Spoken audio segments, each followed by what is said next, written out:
Okay.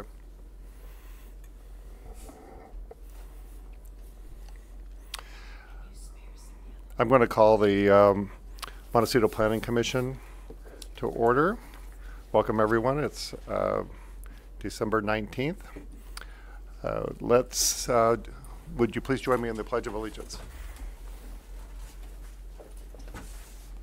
I pledge allegiance to the flag of the United States of America and to the republic for which it stands, one nation, under God, indivisible, with liberty and justice for all. Thank you, everyone. Mr. Villalobos, the TV coverage announcement. Good morning, Mr. Chair. Thank you. Montecito Planning Commission hearings are televised live on County and Santa Barbara Television, CSB TV, Channel 20, and at 9 a.m. in the South Coast, Lompoc, San Ynez Valley, San Maria, and Arcot areas. Rebroadcast of Montecito Planning Commission hearings are on Fridays at 5 p.m. on CSB TV, Channel 20. And today's hearing will also be streamed live on the county's website and will be available for download on that website and the county's YouTube channel in a day or two. Now for the roll call. Commissioner Keller. Here. Commissioner Newman. Present. Commissioner Sanauer. Here. Commissioner Kupiak? Here. And Chair Cole? Here. Thank you. Mr. Wilson, agenda status report, please. Chair Cole, members of the Commission, in regards to the status of the agenda today, we have 2 items on the standard agenda. The first item is a development plan. Staff is ready to present that item for the Planning Commission's recommendations or consideration. And then we have the standard item on the standard agenda, which is the Thomas Fire and Debris Flow Rebuilding Report. So there's no other items, and staff's ready and prepared to present on those items. Would you like me to move forward to the projection report? Please. Our next meeting will be on January 16th. There's one action item on there, and then we're continuing to keep the status report of the Thomas Fire and Debris Flow on the agenda for that. And then as of the projection report, we do have an item scheduled for February 20th, which is the comprehensive progress report by Long Range Planning. And then in March, we have an item projected. So it's looking as in we're going to be off to a good start in 2019. Okay, I'm going to look for public comment on any item that's not on today's agenda. This is on today's agenda. Hearing none, I'll move forward. Planning Commissioner's informational reports. Let's start with Commissioner Keller.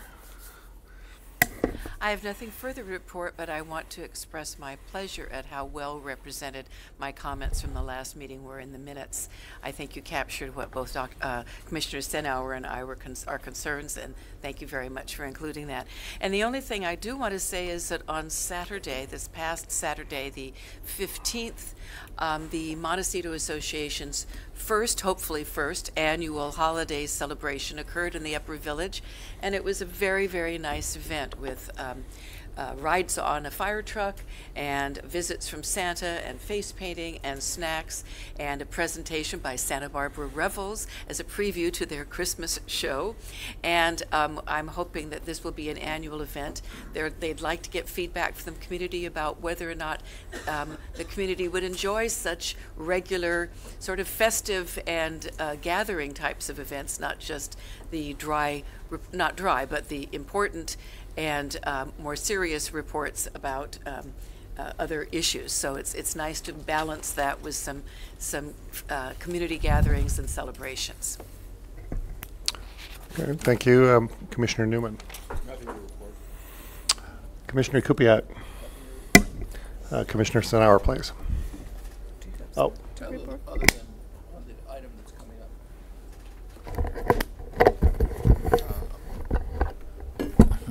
The review of the item that's coming up, I did serve on the Montecito Board of Architectural Review Okay, at that time. we'll wait for that item. Wait for that item to come up. Commissioner Sanauer, informational reports. I have one, and it's basically I interacted with our fire protection district in a community sort of dynamic. I am, they have an officer, Jackie, I'm afraid I don't have her last name, who assists in car seat positioning and insertion in a car. I had such a need with visiting grandchildren, and she was amazing. She put 3 seats in the middle seat of our SUV, which she had never done before. And they also provide a service if you don't have a car seat. You can, they have an inventory. And she was relating various episodes where those who didn't have one came in and got one temporarily or permanently. So it's an offering, it's a service, and this community should be give a heads up, and it should be very grateful. Thank you. Thank you. The only thing I have to report is the local planning association, actually the local branch of the California Planning Association, had a great 7-segment planning series. It was on Wednesday and Thursday nights. So I went for a couple months. I went to almost all of them. I think Commissioner Newman was with me at one of them. You know, they were very excellent. They only do them every 2 or 3 years. Yeah, and they give a great overview, so I was able to attend most of those.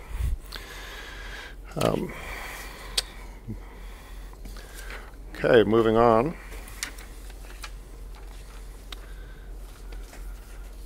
Let's go to the minutes of the October 17th meeting. I didn't attend, so I won't be voting on them. Commissioner Newman. Thank you, Chair. I have 2 corrections to the minutes. One, a correction, another an addition.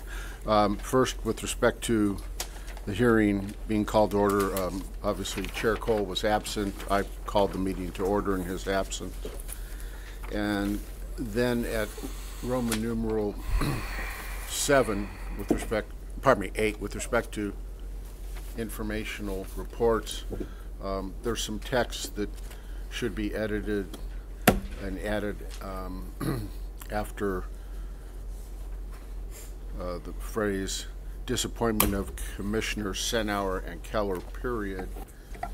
And after that, I would suggest the addition of the language, however, comma, he added that some of the specific concerns mentioned would be before the MPC as a matter of grace, comma, or courtesy, as they are not within its jurisdiction, period.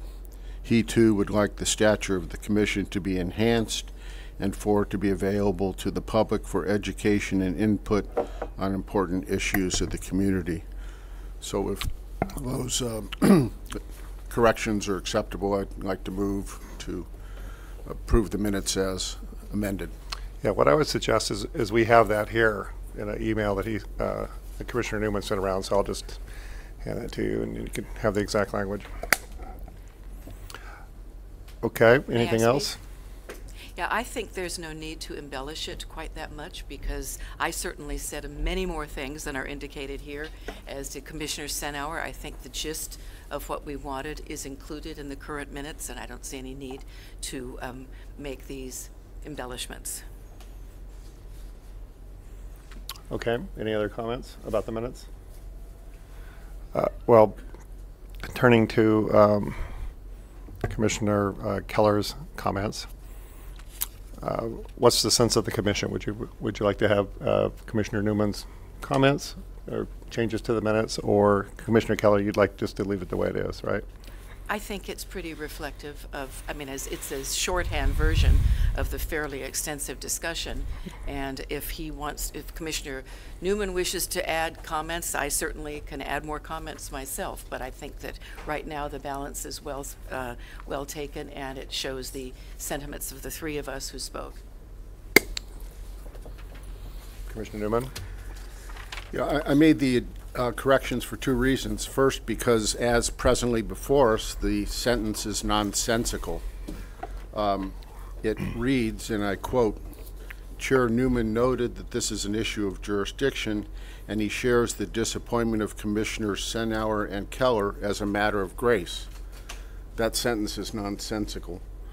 And what was missing was the reason that there is a matter of grace here, and that is that it was a question of jurisdiction and so on. So these additions, brief addition I proposed, accurately reflects what was stated.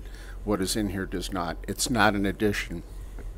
Then I would propose putting a period at the end of Keller and removing as a matter of grace, since that's a term that I think most people reviewing these minutes would not understand in terms of it's a legalistic term that most people, I think, would not understand. So I think it is an issue of jurisdiction.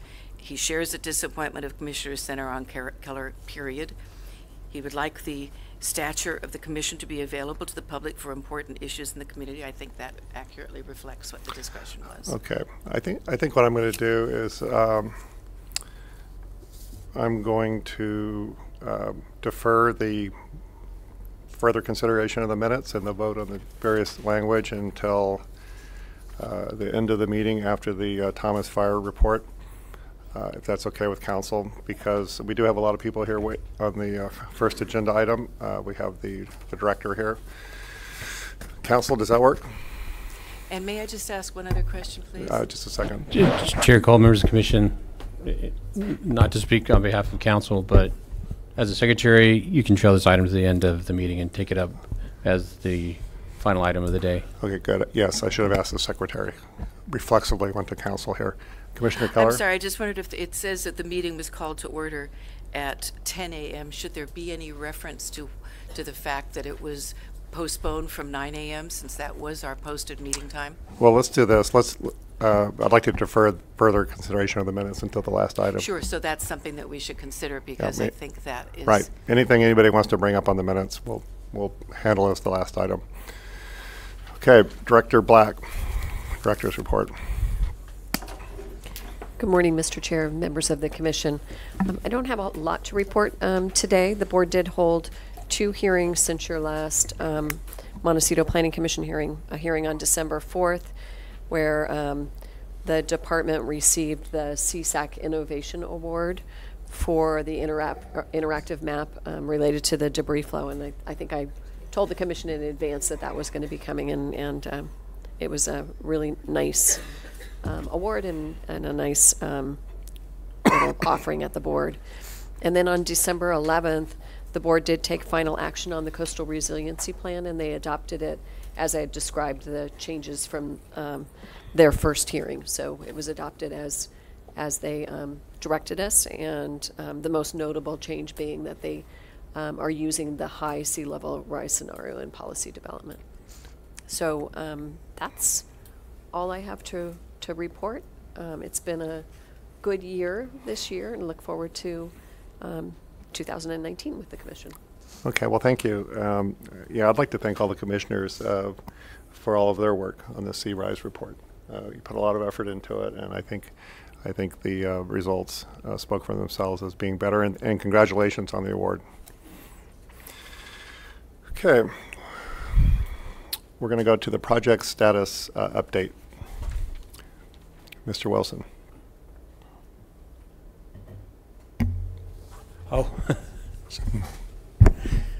I think it's Mr. Wilson. It is. Sorry. Chair Cole, members of the commission. I don't have anything new to report on this one since we met a couple weeks ago.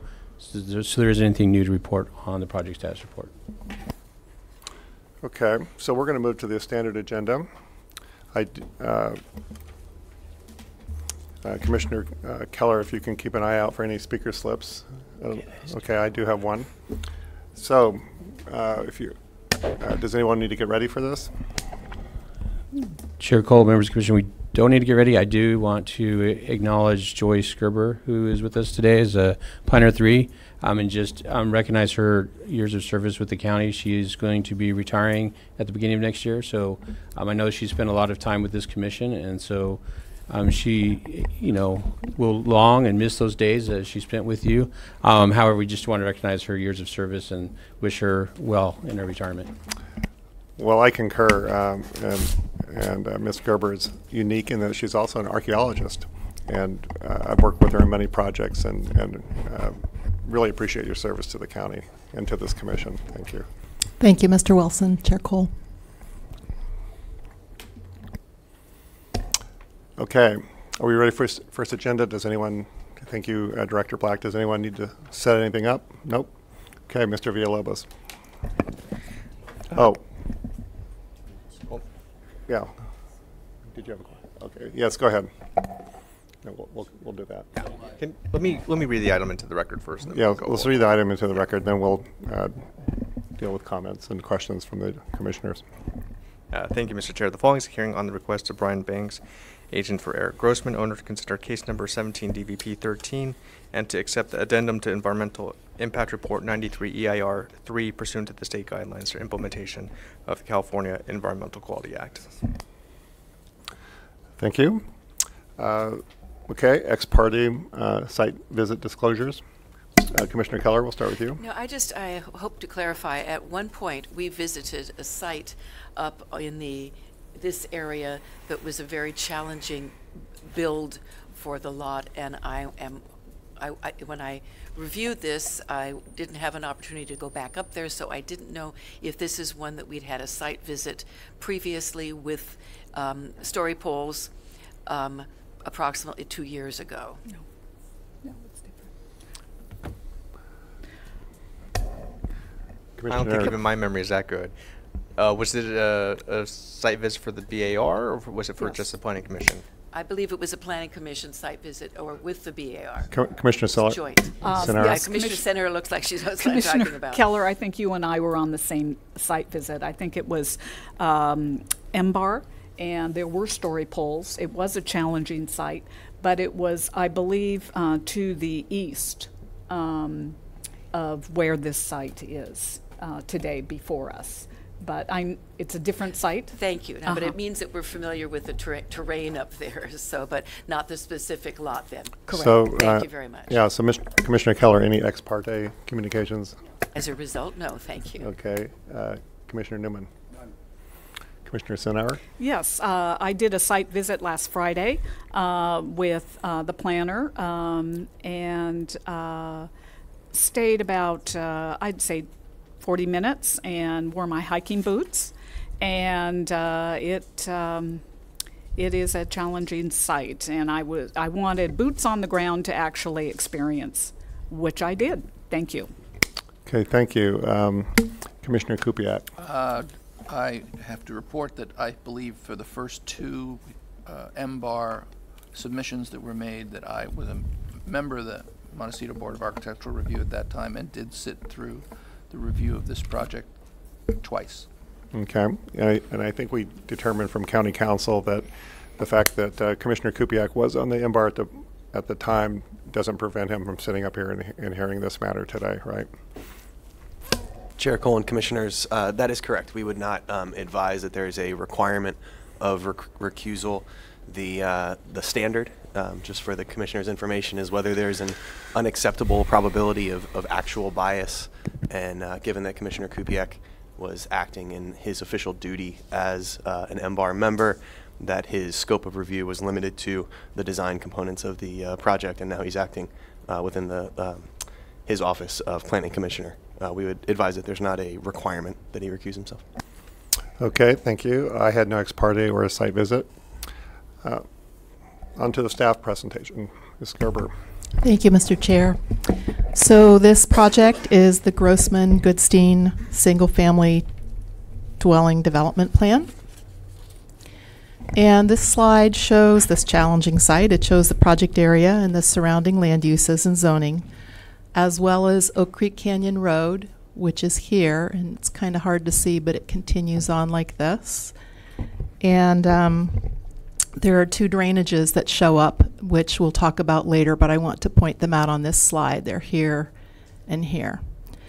So the project is located on a 6-acre property. It's addressed as 1389 Oak Creek Canyon Road, and it's a single lot with 2 parcel numbers and 2 different comprehensive plan designations and zone districts. The northern 3-acre parcel is designated mountainous area, 1 dwelling per 100 acres, or MA 100, and it's zoned Resource Management Zone 100 acre minimum parcel size, or RMZ 100, and it's located entirely within the Los Padres National Forest. The southern 3 acre parcel, where development is proposed, is designated 1 dwelling unit per 40 acres mountainous area as well, and it's zoned RMZ 40, or Resource Management Zone 40 acre minimum parcel size. And this property is within the Montecito Hillside Overlay District, or HMON. These parcels were created as Lot 4 of the Oak Creek Ranch Subdivision, which is Tract Map 14239, which was approved by the board in 1993 and recorded in 1997. This slide shows an aerial view of the project site and surrounding area. And again, I want to point out these 2 drainages. So the development would occur in here. Here's a drainage here, drainage here. This may have been the property that you visited immediately to the east. And again, this area up here is National Forest, and here's the access along Oak Creek Canyon Road. Here's the driveway entrance to the site.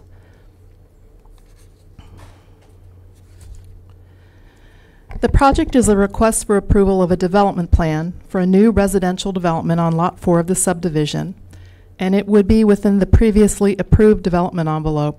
This envelope was cited originally to avoid the riparian oak woodland and the steepest slopes, and the new home would be, as we said, accessed from a new private driveway off of Oak Creek Canyon Road. All of the development, including grading, layback, foundations, hardscape, landscape, utilities, earth movement, construction work, and staging would occur inside the boundaries of the envelope, with the exception of a fire department required equipment turnaround, which would be up here, right off of Oak Creek Canyon Road. I just want to point out again, this is the best slide to show you how steep this parcel is, with the drainages here and here. This slide summarizes the proposed structural development. The main residence consists of a 2,388 gross square foot lower level with a 466 square foot covered patio, a 3,230 gross square foot main level with a 1,048 square foot covered patio, a 532 gross square foot upper level, which would be the garage, with a 324 square foot covered patio, and a 70 square foot storage building. And the guest house would be 427 gross square feet with a 404 square foot covered patio. The project also includes a swimming pool and spa, backup generator, and landscaping, and would require about 3,870 cubic yards of cut, 200 cubic yards of fill, and 3,670 cubic yards of export. This slide shows the equipment turnaround that's required by the Fire Protection District, and this plan has been approved by the district. The turnaround, as we mentioned, would be located right along Oak Creek Canyon Road on the northernmost of the 2 parcels. Note that north is a different direction here than all the other slides. And there would be 3 new retaining walls and installation of new drainage features required for its construction. This would be the entrance to the development right here.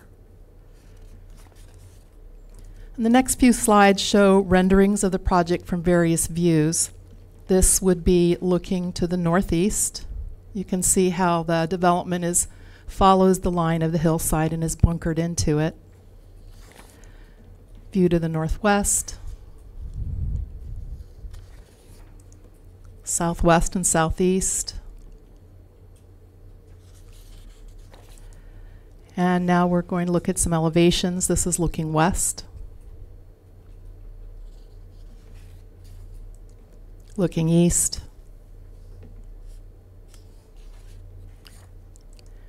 I wanted to mention that this project site was affected by the Thomas Fire. This photo was taken shortly after the fire from the site's driveway entrance at Oak Creek Canyon Road, and it looks south along the drainage towards the ocean. You can see that there was quite a bit of damage and vegetation burned. But this slide shows the pre-fire versus post-fire condition. While some of the trees died, many did survive and are recovering due to the high speed at which the fire crossed the site.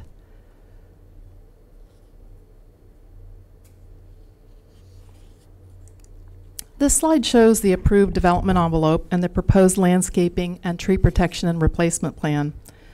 The project would remove 5 dead or dying coast live oak trees and would remove and mitigate for 2 living coast live oak trees. In all, the landscape plan shows that 18 new coast live oaks would be planted along with other native vegetation. Most of this vegetation would be planted outside of the development envelope to revegetate areas affected by the fire and also to provide visual screening. Environmental impacts associated with build out of Oak Creek Canyon subdivision generally, including Lot 4, were analyzed in EIR number 93, EIR 3, and subsequent addenda in 1993 and 2003. The EIR did not identify any significant unavoidable Class 1 impacts that would occur as the result of the project. Significant impacts which could be reduced to less than significant, or Class 2, through feasible mitigation, were identified in the areas of aesthetics, air quality, biology, fire hazards, geology, noise, and recreation.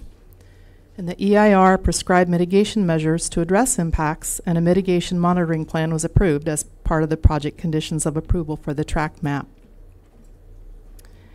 Impacts specifically associated with development of Lot 4 were analyzed in a 2010 EIR addendum prepared for a recorded map modification. This map modification abandoned an access corridor providing access to Lot 4, the subject parcel, via the lot to the west, which also reduced biological impacts because that access would have gone across a drainage. And it also revised the Lot 4 development envelope to avoid wetland indicator species that at that time were located in the southwest area of the originally proposed envelope. The current 2018 EIR addendum for the project was prepared pursuant to Section 15164 of CEQA, which allows an addendum to be prepared when the project results only in minor technical changes or changes that do not result in new significant impacts. The 2018 addendum provides updated information and addresses minor technical changes in the areas of biology and geology, and the technical changes associated with these issue areas would not result in new significant impacts and would not require changes to existing mitigation measures. Measures identified as part of the previous environmental review are adequate for the proposed project, and the measures from the previously certified EIR and addenda have been carried forward as appropriate as conditions. With regard to biological resources, impacts are avoided by limiting development to the previously approved development envelope. I do want to note that there has been an increase in the baseline number of coast live oaks due to the changes since the 2010 addendum, then mostly related to drought and fire. However, the project's tree protection and mitigation plan does comply with the previously approved plan. With regard to grading and erosion, again, impacts are minimized by limiting the development to the approved envelope. And project conditions do include standard measures such as dry season excavation, an erosion control plan, prompt revegetation of graded areas, a stormwater plan, and MBAR review of landscape plans. The project would be consistent with all of the applicable requirements of the Montecito Land Use and Development Code and the Comprehensive Plan, including the Montecito Community Plan. And again, limiting work to the approved envelope protects biological resources and minimizes grading. Within the envelope, the grading has been minimized to the extent feasible, given the need also to minimize visual impacts, especially from public views to the south. This has been accomplished by bunkering the development into the hillside and landscape screening with natives. The project also is conditioned to use natural colors and materials, be dark sky compliant with the lighting, and to receive MBAR approval. The project also complies with the requirements of the HMON overlay, including those for setbacks, parking, height, and grading. With respect to height, this slide lists the applicable height limits. We'll go over those fairly briefly. First is 16 feet from the existing grade. But I want to note that there's also an 8-foot allowance for architectural elements that are cumulatively less than 400 square feet. And the project does comply with this. There's a railing and parapet wall, which are 16 feet 8 inches and 17 feet 2 inches, respectively, but they total 62 square feet. Also, there's a limit of maximum 28 feet from finished or existing grade from the lowest to highest point. And the exception for this is structures such as stair housing, towers, vents, not used for human activity, and these can be up to 50 feet tall. And the project does comply with this. There's a stair housing at the entry that is 36 feet high. The average height can't exceed 20 feet as measured in 5-foot intervals from the finished grade to the average height of gable roof or top of parapet of a flat surface, or flat roof, excuse me. The project does comply with this. The average roof height ranges from 9 feet 1 inch to 17 feet 2 inches from finished grade. And the project complies with the 16-foot height limit for accessory structures. I do want to note that there's a recommendation, it's not a requirement, but a recommendation that walls not exceed 10 feet for freestanding vertical walls. But in this case, the walls, 2 of them do exceed 10 feet, and we do have engineering confirmation that it's not feasible to hold back the area around the required turnaround in any other way. So they're necessary there for slope retention. The grading, there's a limit of 1,500 cubic yards for visible grading, and while there's quite a bit more than 1,500 cubic yards of grading, only 425 square feet of it would be in areas that would be visible.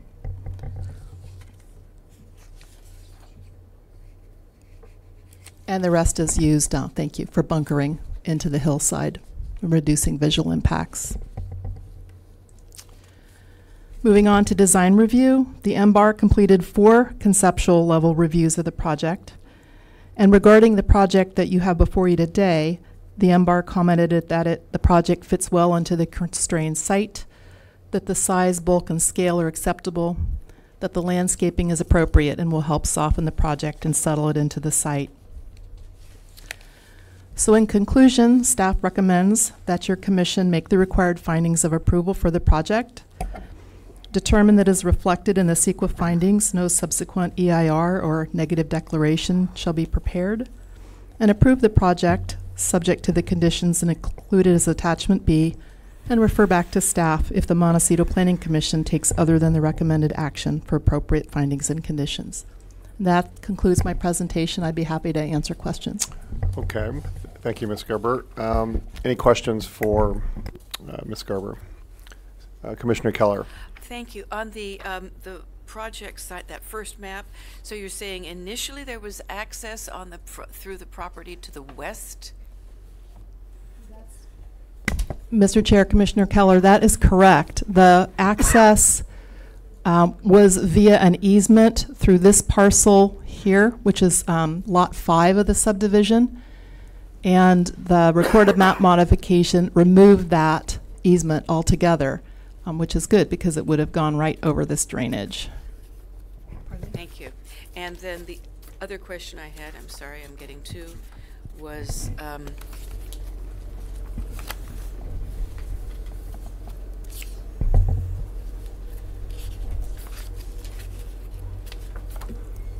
yeah, it was right here.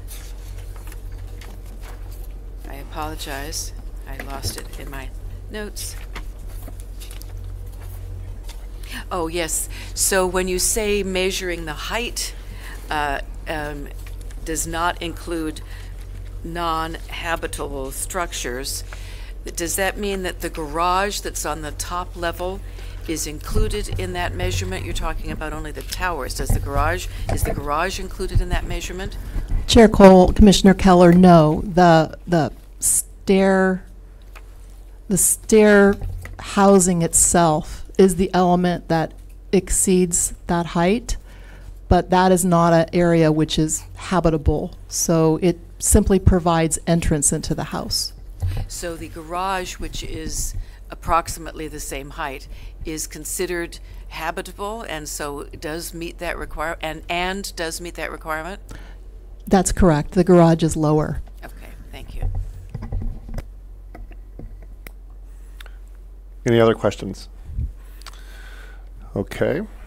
Is one more question. Commissioner Keller? In the MBAR notes, there was reference made to a 3D model of the property. Is that something that could be available to us or is available to us? I don't know if the applicant is bringing it in. Mr. Chair, Commissioner Keller, the agent has just indicated by sign language to me that that is available today. Very good. Thank you. Okay. Hearing no other questions, let's go to the applicant's presentation.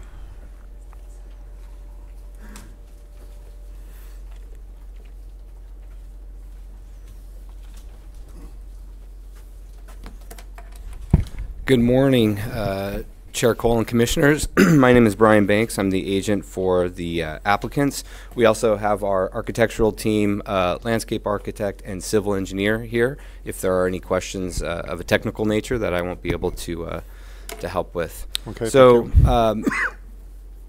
we thank Ms. Gerber. We're sad to hear that she's leaving as well, but maybe this was your great send-off into retirement. We agree with staff's the staff report, findings, conditions. We have no questions of those. One small clarification is that the fire department required turnaround, those retaining walls would only be 10 feet. Well, only. They reach a maximum of 10 feet. So that just one minor clarification there. Our presentation will be brief, as I say.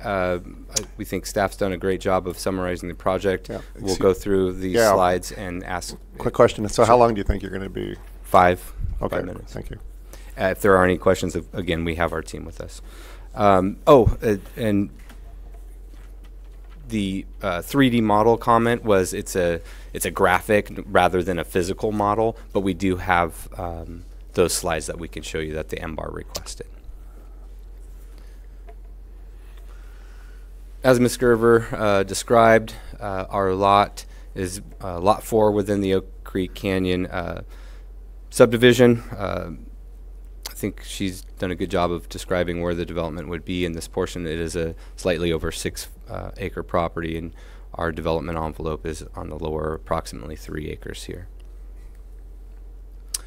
As Ms. Gerber described, the Oak Creek Canyon subdivision was approved by the board in the 90s. The subdivision included 10 residential lots, and as part of that process, there was, as Ms. Gerber described, extensive environmental review, mitigations, including the application of a building envelope and oak tree protections. Just for reference, because sometimes it's hard to understand unless you have the aerial photograph of the site. This is the Oak Creek Canyon subdivision. We've included each of the lots here. Of course, our project is Lot 4. I believe if our project is approved, the only 2 lots that would remain undeveloped would be Lot 5 and Lot 2.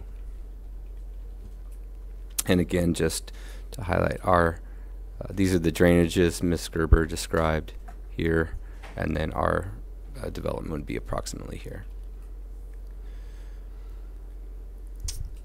The Lot 4 actually had, and this may have been, I'm not sure if Commissioner Keller was on the Planning Commission at that time, but there was another project on this lot in 2012, and there was story polls, MBAR, and Planning Commission visits at that time. That project was approved in 2012 by the Planning Commission. The applicant moved forward to the point of pulling a building permit and then did not move forward with the project at that time.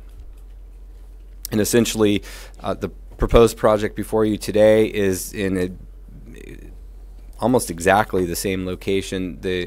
One of the main issues with the topography here is the fire department requires a maximum slope of 20% for the driveway, and so you'll see the circular driveway approach. The intent there is to get those grades to meet that maximum 20% requirement, and there's a motor court component as well that has a hammerhead. So we've got a fire department turnaround at the road, and then we also have our project's turnaround hammerhead, they call it, at the motor court. So the previous project in 2012 had those exact same components. We modeled our site planning after that approach because it did meet the requirements at that time. So this is the 2012 project that was approved by your commission. You'll see the driveway and the motor court are basically exactly the same. That project had a garage. Our project has a garage. Footprint of that house, footprint of our house. That project did have, the map included an envelope for an accessory structure, and that project did take advantage of that and had some development down here.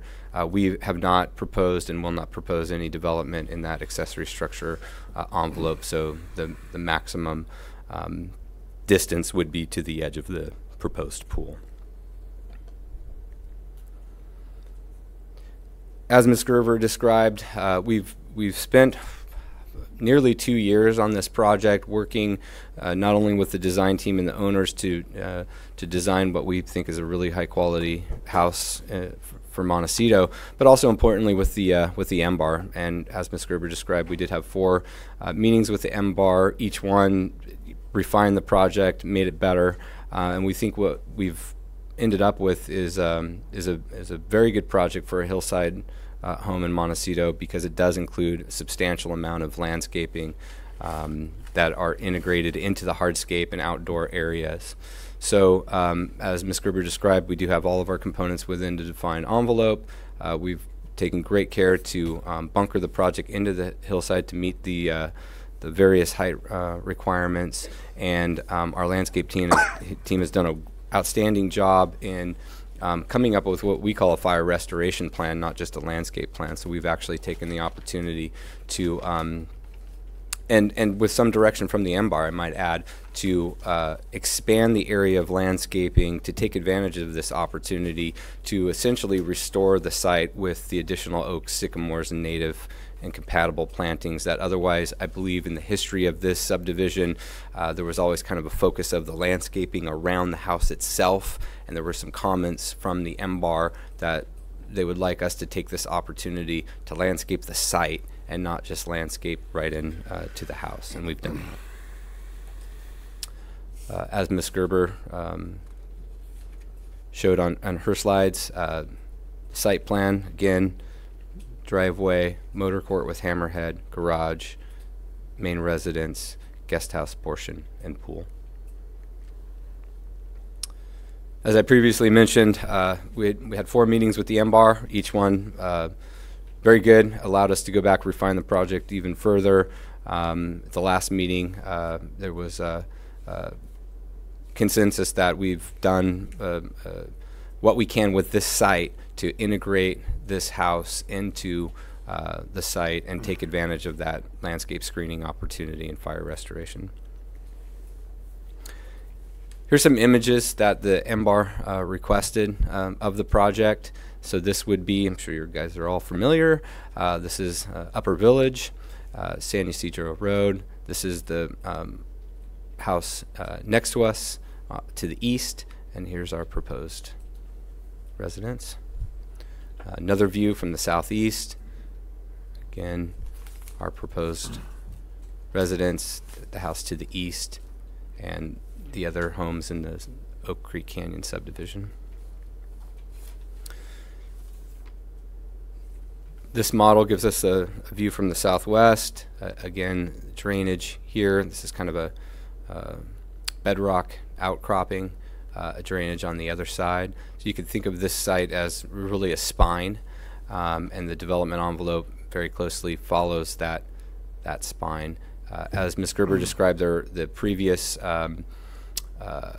lot configuration did have a bridge that would come down across lot 5. It would have accessed the site over this drainage, which of course has been abandoned and will no longer be used. Another perspective from the southeast, again, trying to highlight how much we've worked to bunker the residents into the hillside to not only comply with the height requirements, but to provide some visual opportunities for visual screening with landscaping. This is a palette of just the general type of context for the architecture. The CC&Rs and the map conditions have some very specific language about the style of architecture, and so again, we're going for a very high quality Mediterranean style architecture. As Ms. Gerber described, the site was unfortunately denuded in the Thomas fire.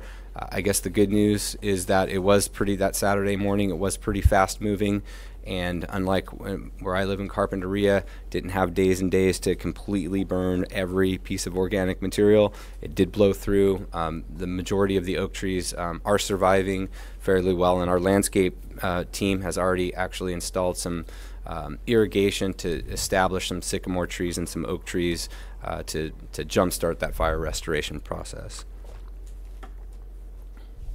Here's an example of that, or our landscape plan. So as you can see here, the dotted line is the development envelope, a portion of it, because we're not extending down here. And these larger trees here are oaks, sycamores, and these ones with the red marking are just where we're doing our tree protection and fencing. So down here, there's some rather large sycamores that we're actually in the process of installing now. As Ms. Gerber mentioned, the fire department, unfortunately, we didn't anticipate this new requirement from the fire department in 2012.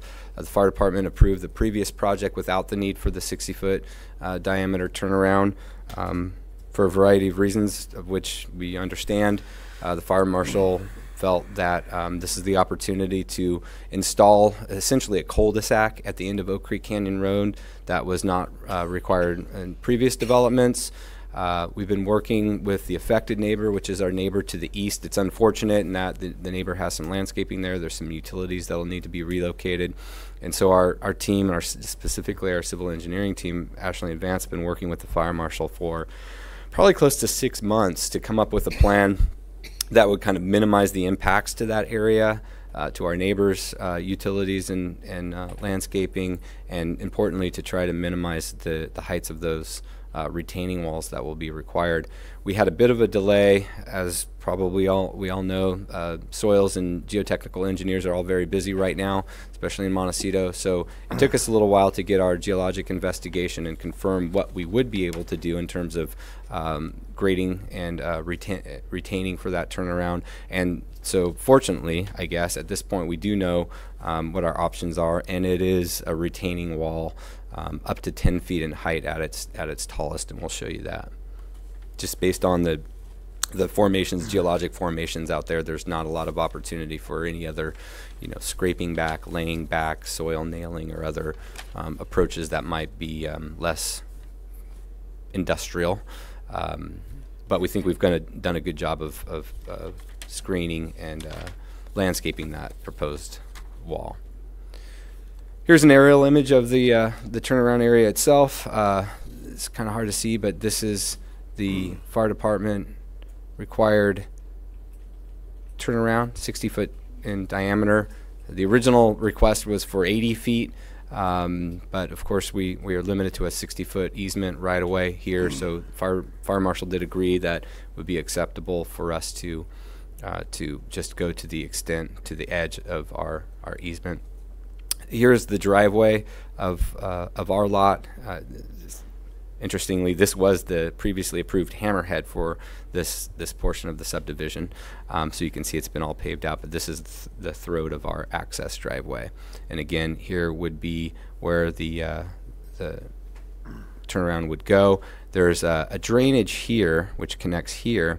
And so these are kind of two domes, as Commissioner Sinauer saw on the site visit. It's a little bit unique in that there's kind of a dome here and then a dome here. Luckily, it's not a 10-foot wall this whole linear distance. It's a 10-foot wall, kind of an oval shape, then the drainage, and then a 10-foot wall here. So we think we've got a real good shot of screening it and likely would not be visible from any public areas. this is our concept for landscape, which we're working with the neighbor to the east on, and we'll be further refining with the neighbor, and then before we go back for final MBAR review. And the idea here is to just try to screen the utilities, number one, provide for some planting above the retaining wall, and then have some pockets for some screening vines to grow up on the stone-faced wall. Here is a perspective of what the turnaround would look like. So again, you know, we are lucky in that we do not need a 10-foot wall all the way around this. We taking advantage of this drainage and the ability to do these kind of organic shaped walls. And we're working with the stone pattern, but it will be a natural stone. And as Joyce described, we do believe the project is consistent with the LUDC, the community plan, the CEQA mitigation measures, and the design guidelines. We are happy to answer any questions. Thank you, Mr. Banks. I think what I'll do is go to public comment, and I know you're not going anywhere, and we'll have you back up for some questions. Thank you. Yeah. Okay. This is the opportunity for the public to comment. If anybody here other than Mr. Fort would like to comment, you can fill out a speaker slip. Mr. Fort. All right. Thank you, Chair Cole and Commissioners. I'm Steve Fort with Suzanne Elledge Planning and Permitting. I am here today representing Mike and Bobby Tweddle. Bobby is here also. The neighbor directly to the east that Mr. Banks referenced.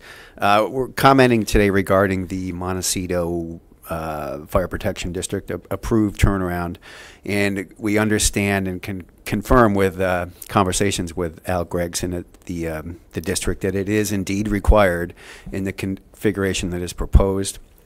Like Mr. Banks said, we've been in contact and consultation with Mr. Banks and their team, and it's been a cooperative and collaborative effort with open communication related to landscaping and relocating utilities.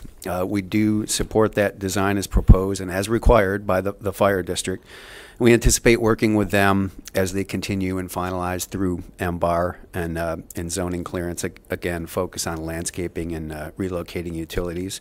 And we just wanted to express that communication and support, and thank you for your time. Thank you. Okay, let's go to any commissioner questions. I have a question. Oh, Mr. Fort, come back, please. Thank you. We have a couple commissioner questions for you. Sure. I'll do my best. Commissioner Newman. Thank you, Chair Cole. Is it your client's expectation, if you know that they will participate in any aspect of the financial responsibility for either the maintenance of the private road and or the turnaround? We have not discussed that. Okay. Is there a to this homeowners point. association, do you know? There is an HOA. Thank you. Okay, any other questions? Yeah, there's a very strong HOA, I believe. Yep. So we're going to go to questions of the applicant. So Mr. Banks, if you'd like to come back up. Mr. Chair. Commissioner Keller. Thank you. Mr. Banks, of the 4 meetings of the MBAR, the first 3, concerned with massing as viewed from the south. Some members continue to be concerned with mass, bulk, and scale. Study ways to make house appear like it has always been there in terms of a relationship to the site and oak trees. And then finally, the one you quoted, which is project size, bulk, and scale are acceptable. So I'm just wondering if you could clarify for us the changes that were made that moved you from that first reaction to what made them find it acceptable.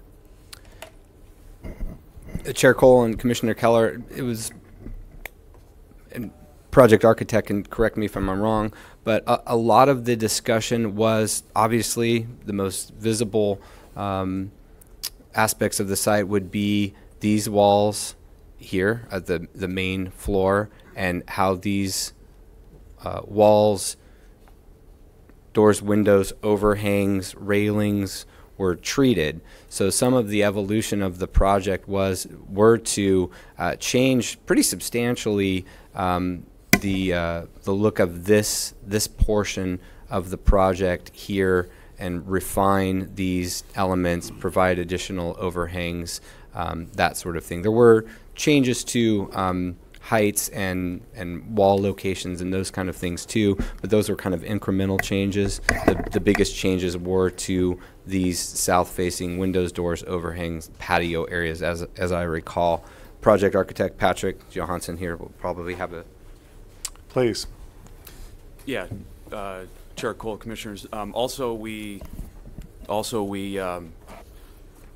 took it under consideration with changing some of these elements to more of a stone material rather than the stucco plaster.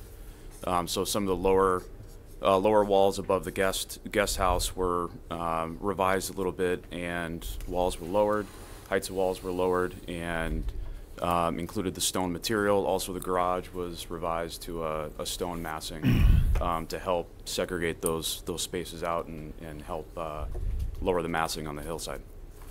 Thank you. I should mention that I was actually serving on the MBAR in 2012, and that's why I remember this site.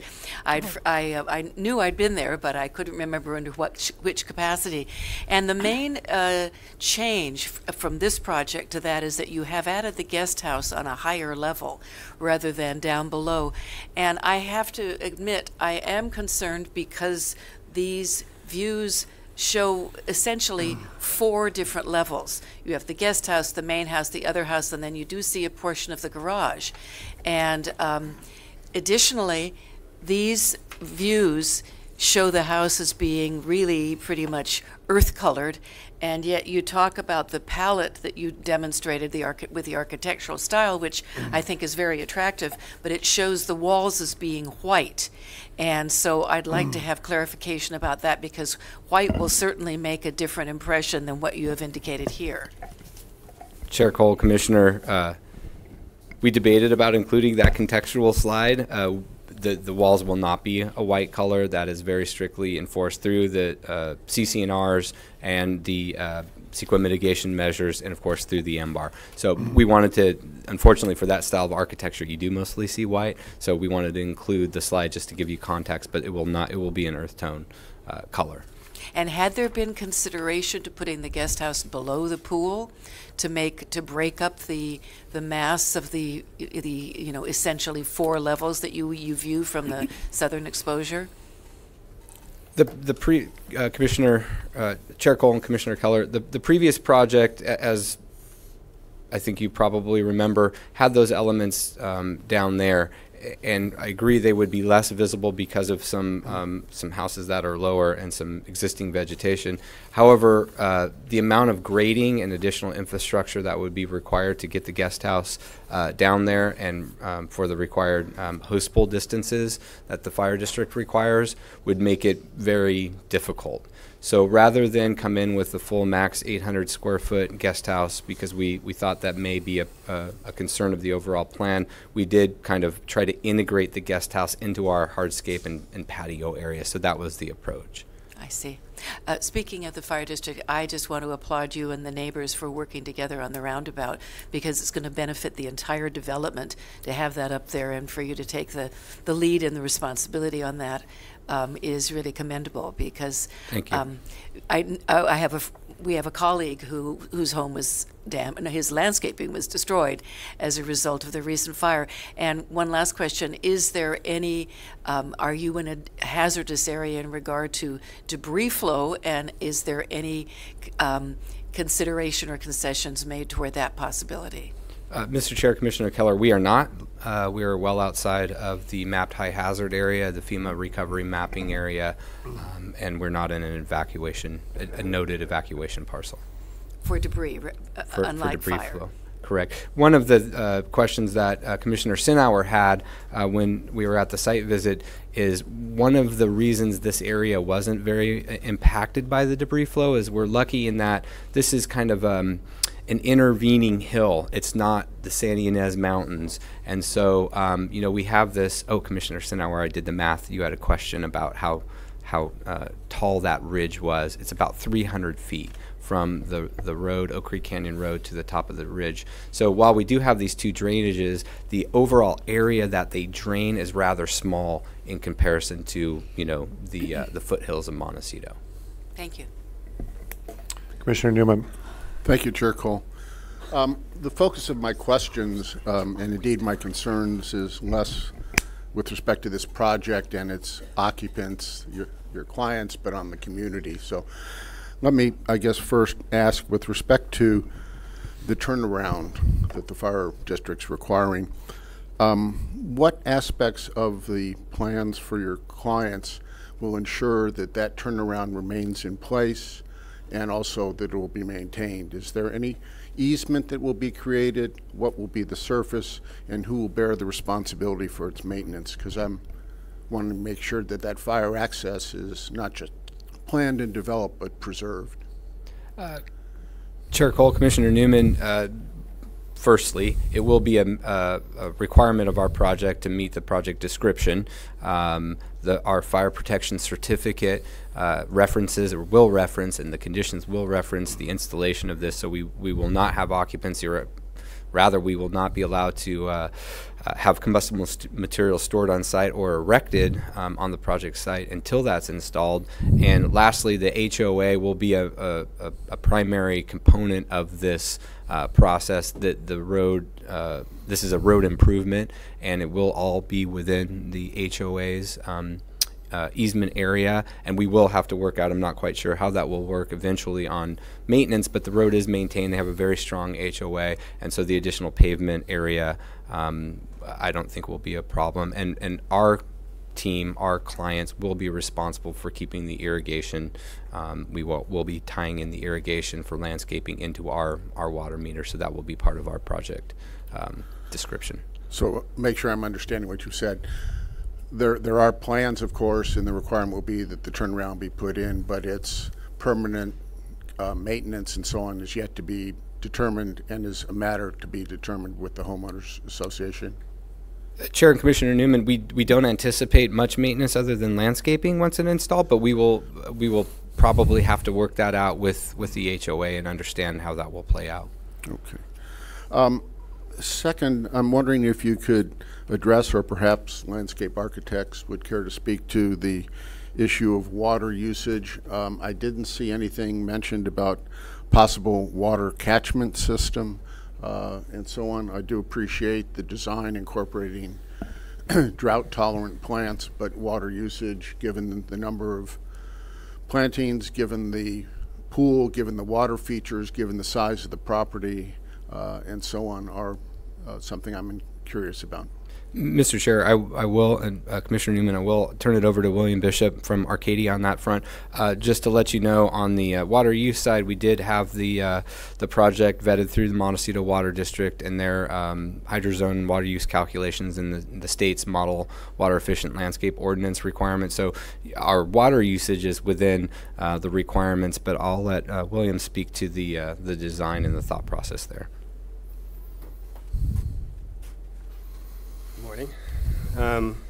Like Brian said, I'm Will Bishop with Arcadia Studio Landscape Architects.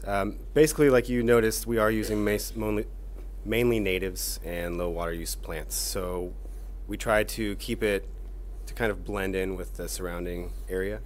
We did the calculations to make sure that we were well within the limits.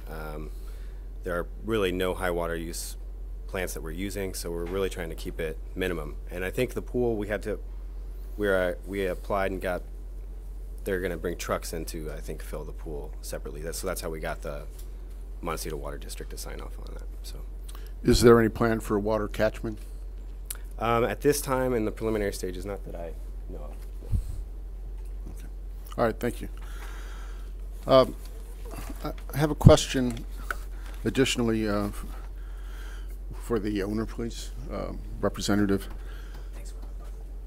My personal perspective is most focused and interested in, as I said, the impact on the community of this project, and I appreciate the community input you've received from neighbors, but given the position of the lot, the development, its visibility from San Ysidro and 192, we've had before us other projects in our community where we've been concerned with what we call the lantern effect.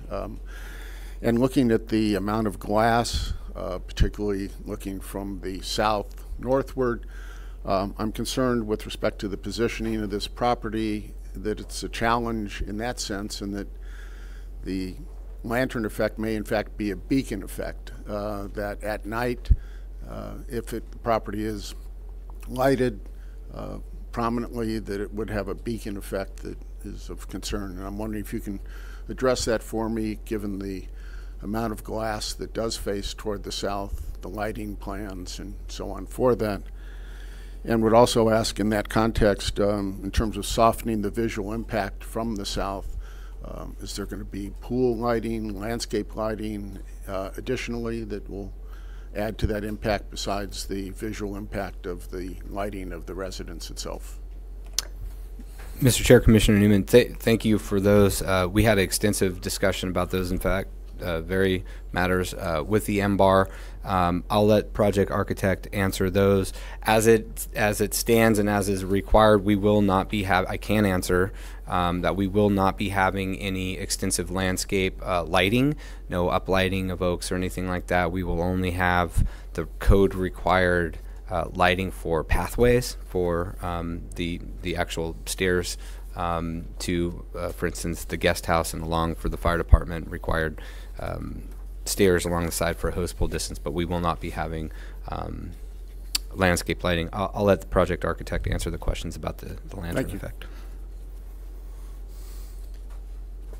Chair Cole, Commissioner, what we've tried to do with the design of the house, and this is an evolution through the MBAR process, is try to reduce some of those heights of windows and reduce some of those openings to a more reasonable size to help reduce those facts.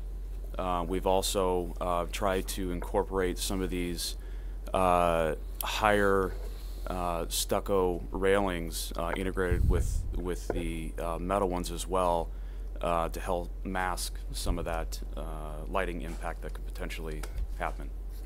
That lantern effect, as you spoke.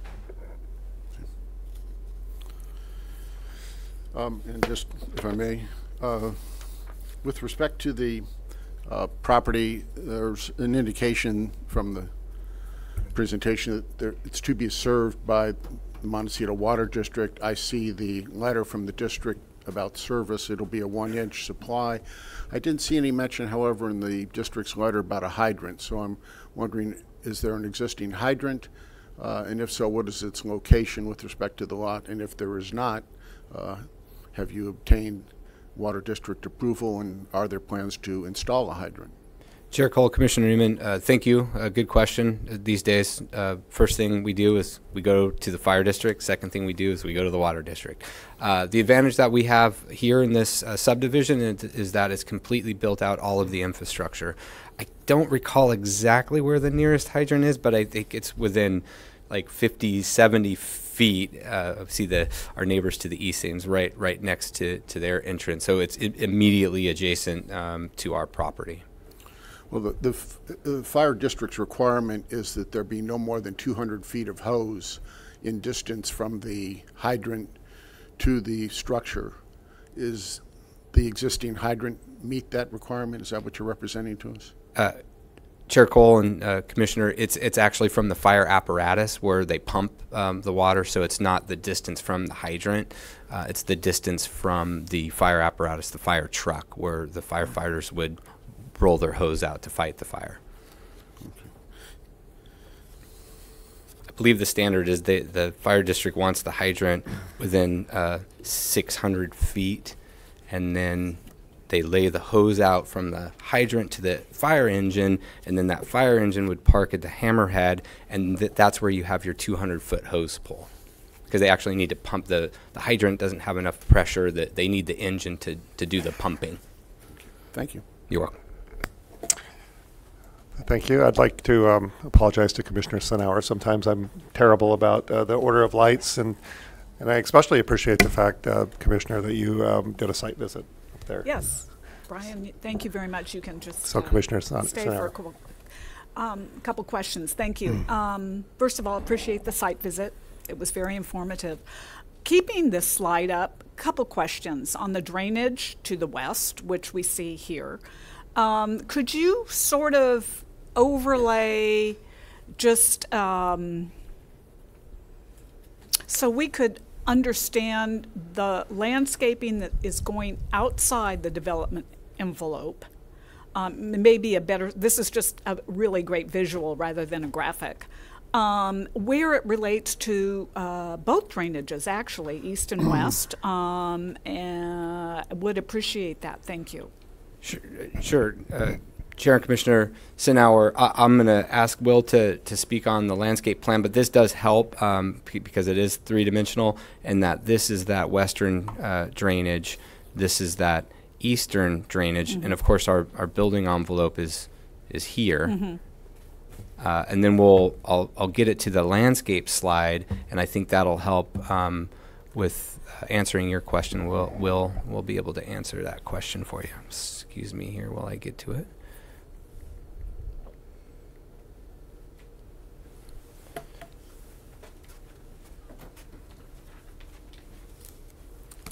So basically, the building envelope is right up against the building. So most of the landscaping, and we even marked on the plans a revegetation area, but all of this planting outside is going to be sort of revegetating, and all that's going to be native plants that kind of fit in with the existing, or what used to be existing native plant community and environment there.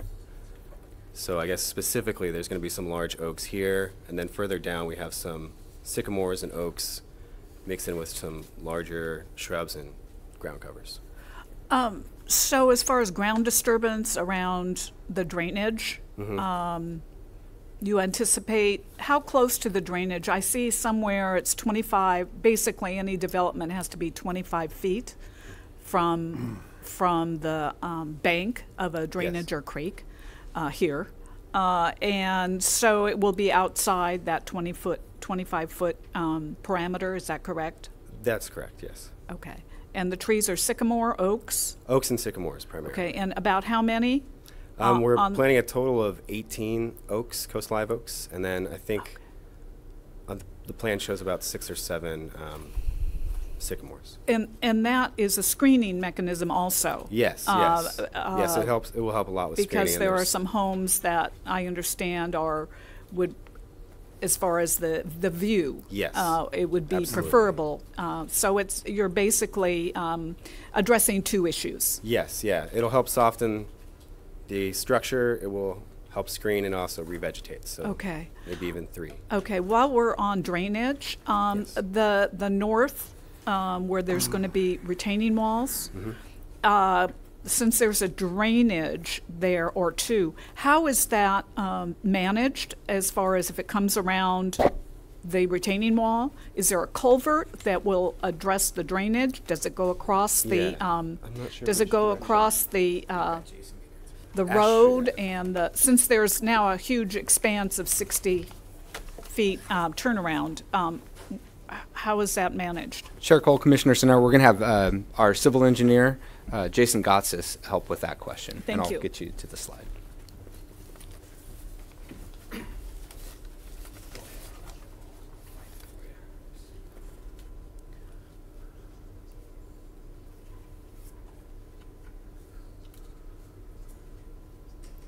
Yeah, anything with that. Mr. Commissioner, ladies and gentlemen of the Commission, my name is Jason Gotsis. I'm the engineer of record for the project with Ashley and Vance, and we will be maintaining and or improving the existing drainage course culvert through that area. So we'll do our analysis in addition to what we have been analyzing to date to make sure that that conveyance continues to match the pre-project condition.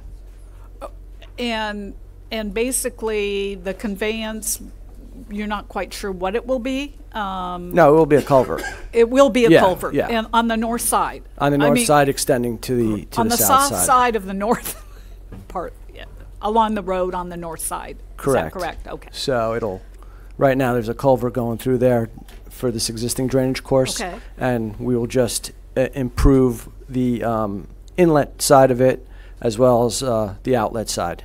Okay. And the grading on that segment, the 3 retaining or 2 retaining walls, 3 Right here and here. is going to be basically like 260. Is that correct? As far as cut goes, right there. I'm sorry, 260. 260 cubic yards of cut That's- for the retaining wall when you slice Correct. the hill. Yes, that it Is should be about that amount of cut for this side to Right. cut back the taller sides on this side and this side of the drainage course. Right. And how far back do you go with the cut? Do you know how many feet in to the hillside? Is it 10, 20, 30? Roughly, it's about 5-10 feet right now. Okay. From Okay. here to here. And here to here. Okay. And is that one of the first, as far as the sequence things you're going to be doing? Is As far as construction? Yes. I believe, again, correct me if I'm wrong, sometimes the fire department asks for the fire improvements to be in prior to Right. construction, but Okay, does that was sound my right? understanding. Yeah. Right, right. They're the first in the sequence to get this Yeah, project correct. going. They have to make sure before all the combustibles go up that they have the proper access. Okay, great. Thank you. Brian, thank you very much. Thank you.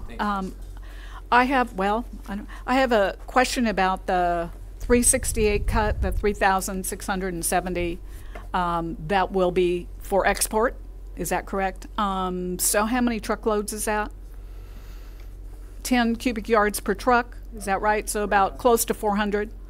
350. And so how does that transportation work? How does it work? I mean, per day?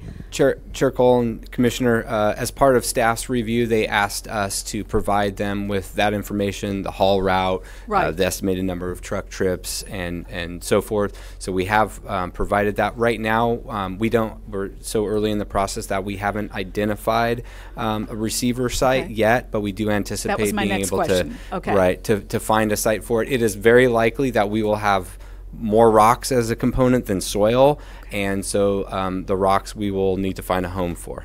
I listen to every MBAR audio, which is a challenge. I don't know if anybody, and I've made notes. No one identifies themselves, it's Right. so.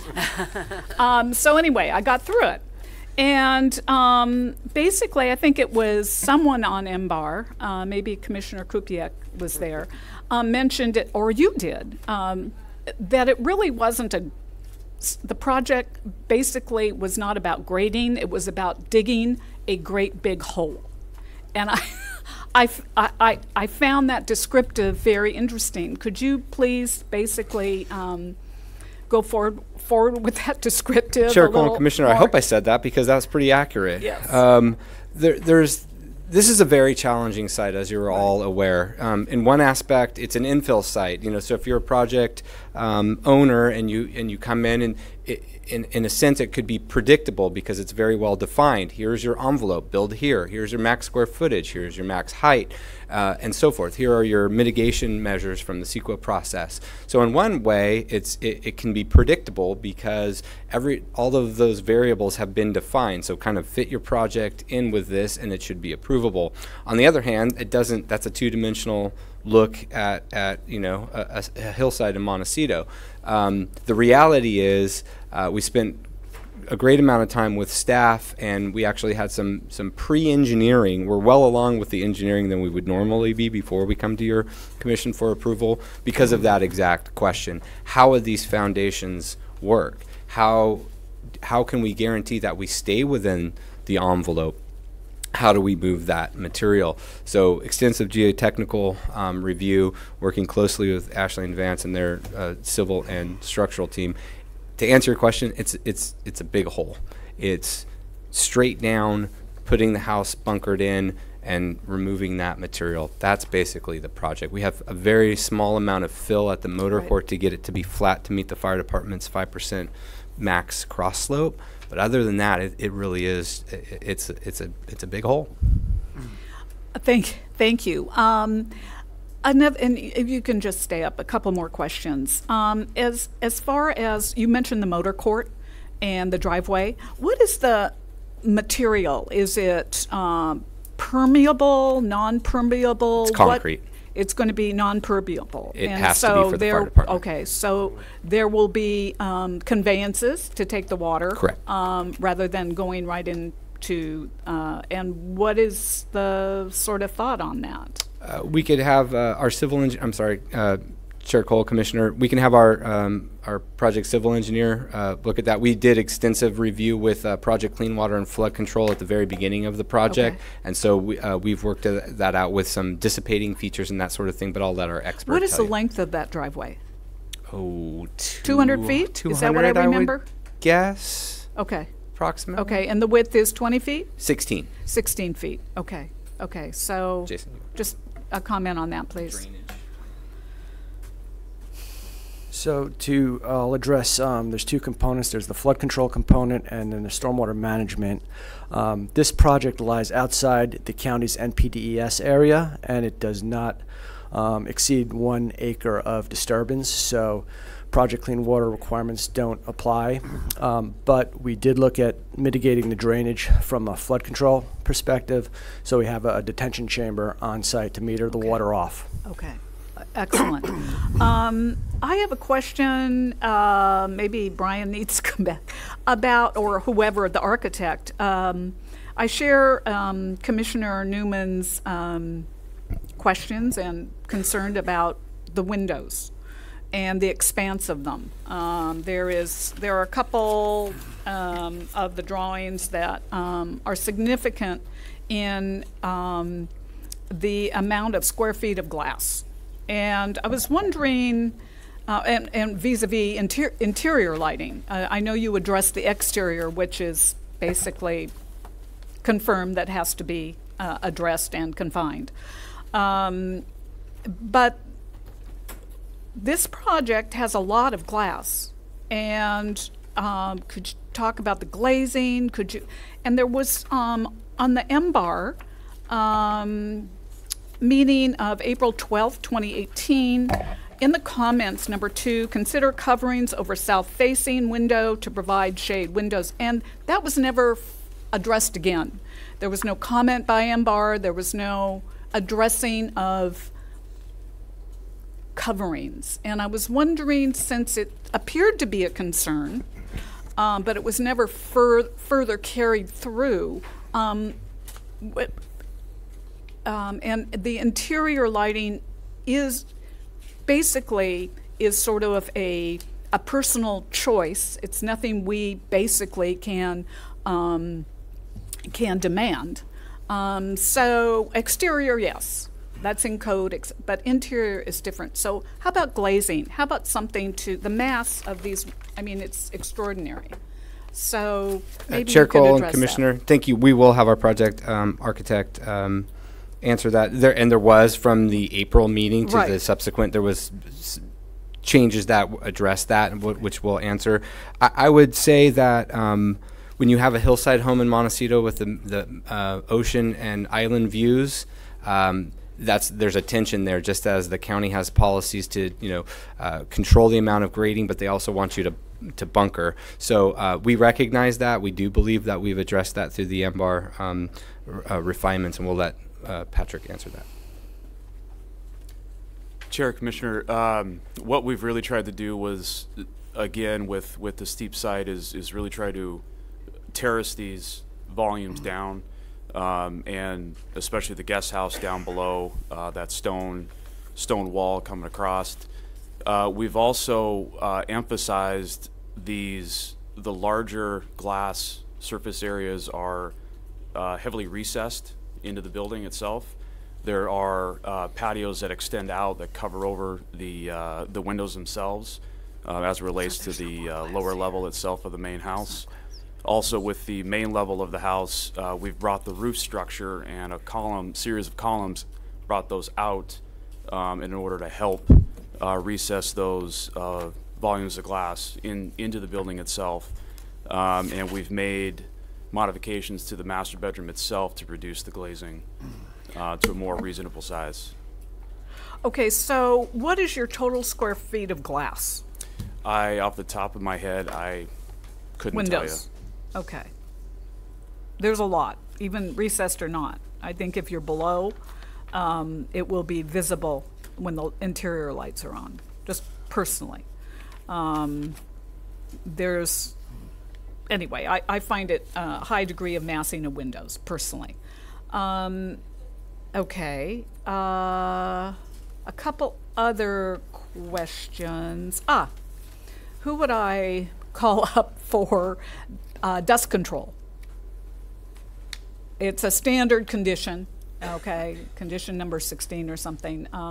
I understand dust control and the requirements of having it watered down. As I do in these situations, I would like to have you consider recycled water for dust control. Okay, that's in a separate, but it's just something that it is basically dust control. You have water trucks. The water trucks are potable water. Okay, that was a question. Okay, thank you. Mr. Chair and Commissioner Sinauer, I'm relying on staff here, and I see staff quickly flipping through the conditions. We may have the use of reclaimed water as a condition requirement, but if not, I don't believe our team has any objections to agreeing to that requirement. Okay. Also, in staging, how are you gonna, I know houses have been developed there. How does staging work? I mean, you're gonna have a lot of equipment, and I just see the constraints there extraordinary. So please walk me through a very brief sort of walkthrough of what staging might look like and where these equipment trucks will be. Thank you. Mr. Chair and Commissioner Sinauer, we have our project architect that'll help answer that. One thing I can add is that we have had Allen Construction on throughout the design process, which has been good as a kind of a pre-construction. So to kind of work through some of these issues, how would the build out, actually work? What would the sequencing be? So I think we have some answers for you. Thank you. Chair, Commissioner, yeah, just touching on what Brian said, we realized from the beginning this was a extremely difficult undertaking. So we've acquired Allen Construction in order to sort out some of these issues with staging and just the feasibility of what we're doing. And they've developed a plan, although it's preliminary, but basically we've got to build from down up is how they're going to be doing it. So obviously the construction roll will be put in on the very narrow envelope that we have. They'll be coming down and doing the pool area, guest house first, and then basically working their way up. And it's yet to be seen exactly how it's going to be undertaken, but it's something we're definitely concerned about, and we're working closely with them for it. And besides working with the owner, you work with the HOA and their CCNRs, et cetera, so there's continual sort of dialogue to make arrangements with that. Okay, that's all for now. Thank you very much. Thank you. I don't think you guys are leaving yet. I'm not great with the lights here, but I think I'll start with Commissioner Keller. Thank you. I do have 3 quick follow-up questions on the views from the south. Actually, this is a good example. So above the house there, that white strip on the hillside, is that the, where is, back up, where is the area of the turnaround retaining wall? Is that it? Pictured there? Chair Colon, Commissioner Keller, roughly there. We might be able to find a, yeah, probably not easily in this view, but I will get back to our aerial, which will help. So it would be right there. I'm just wondering, because in none of the views that you show from the south does it indicate where the retaining wall is. Is that because you feel it will not be visible, or is that just not something that was taken into account?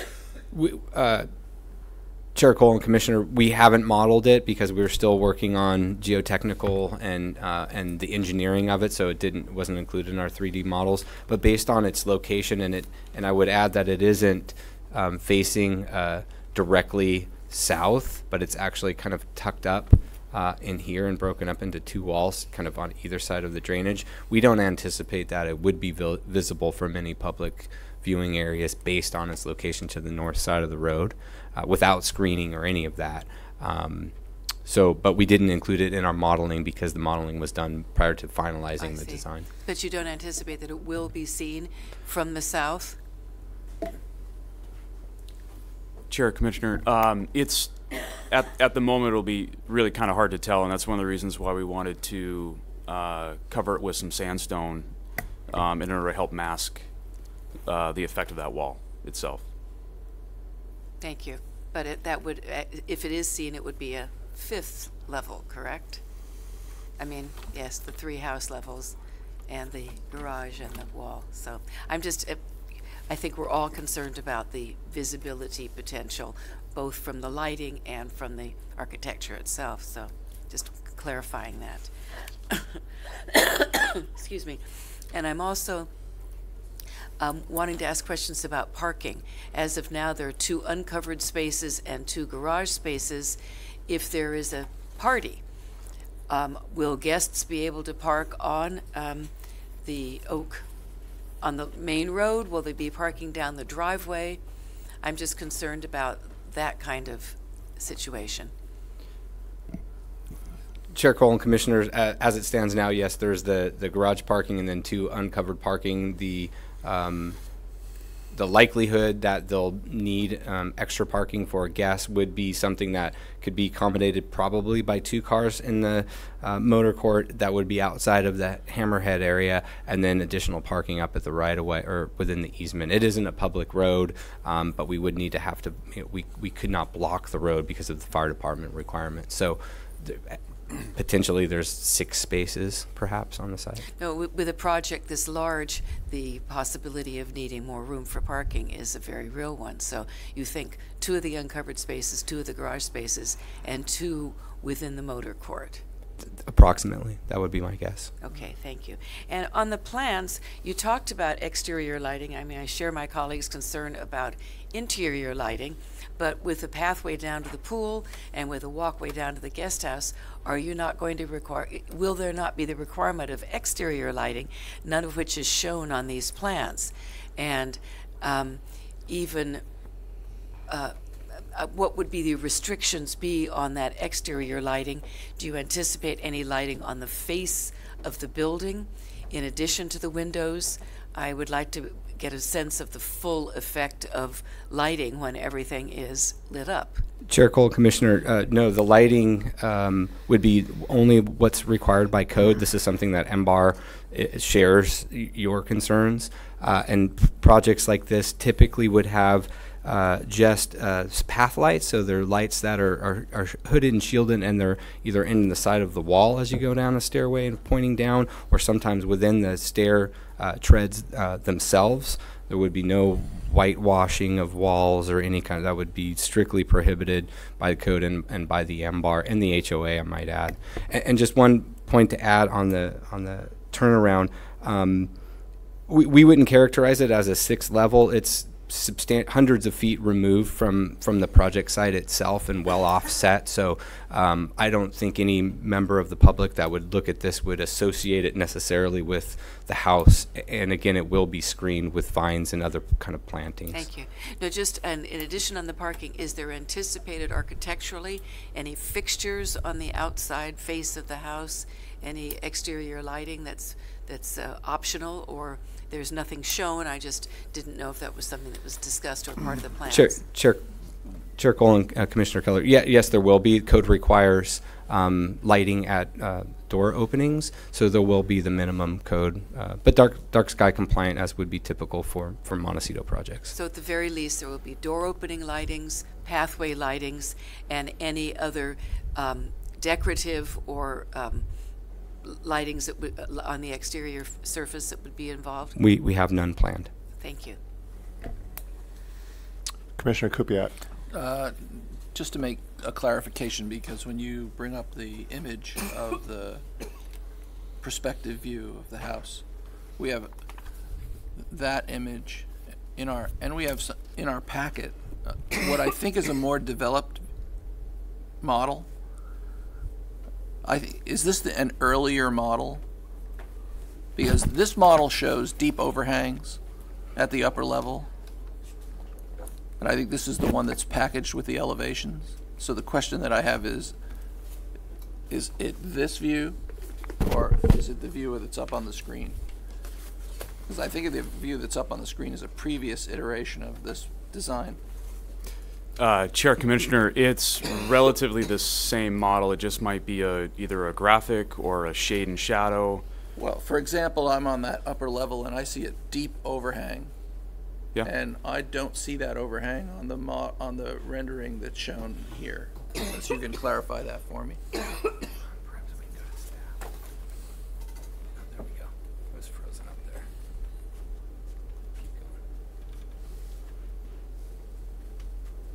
You're talking about this right here? Well, that seems to have pilasters that are out at the face of the building. And this elevation is quite different. The glass is set back in both these model. Which is the most recent? These are two different buildings. I'm trying to tell you that it is going to be the same building. One's rendered, one's black and white. Sometimes you pick up on the shadow a little bit more in the black and white than say this one. We have some other. Perhaps Joyce can go back to her presentation. So you're talking about the view to the northwest, right? Northeast. Northwest. Yeah, I don't see what he has shown on his drawing. There you go. Yeah, Correct.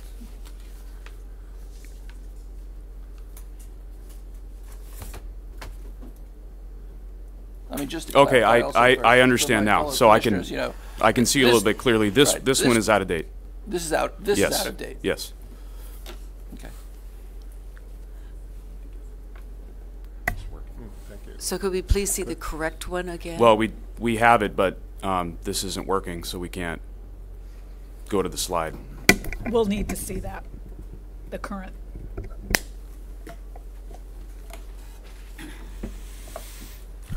Commissioner Kubiak, anything else? No, that was all. Let's take a second here and find out.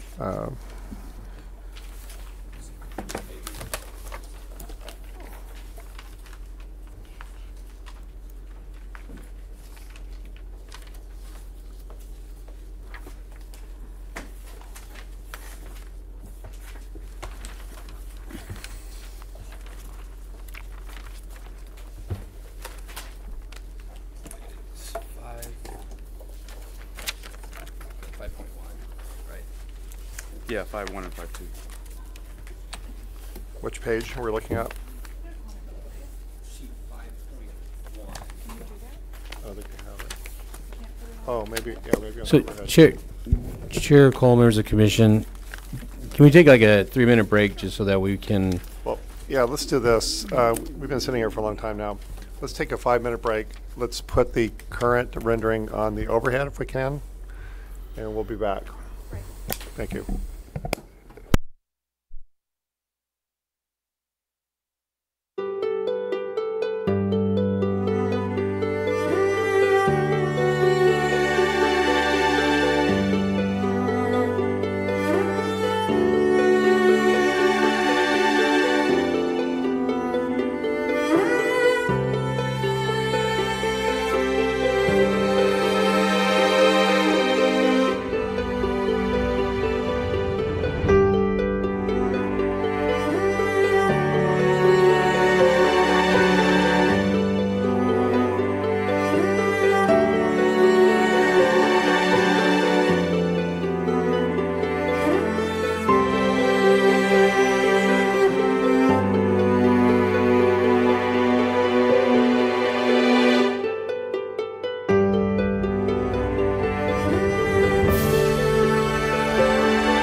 Ready?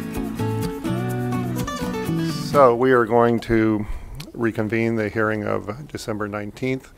We have been dealing with some audio-visual upgrades. Mr. Banks, or I'm sorry, continue. Chair, Commissioners, I do want to reiterate, these are, you are correct in, these are the current renderings, these black and white ones right here. The other ones we were doing as a exercise for MBAR specifically for that more integration type color rendering. So you are correct. Okay, Commissioner Senauer.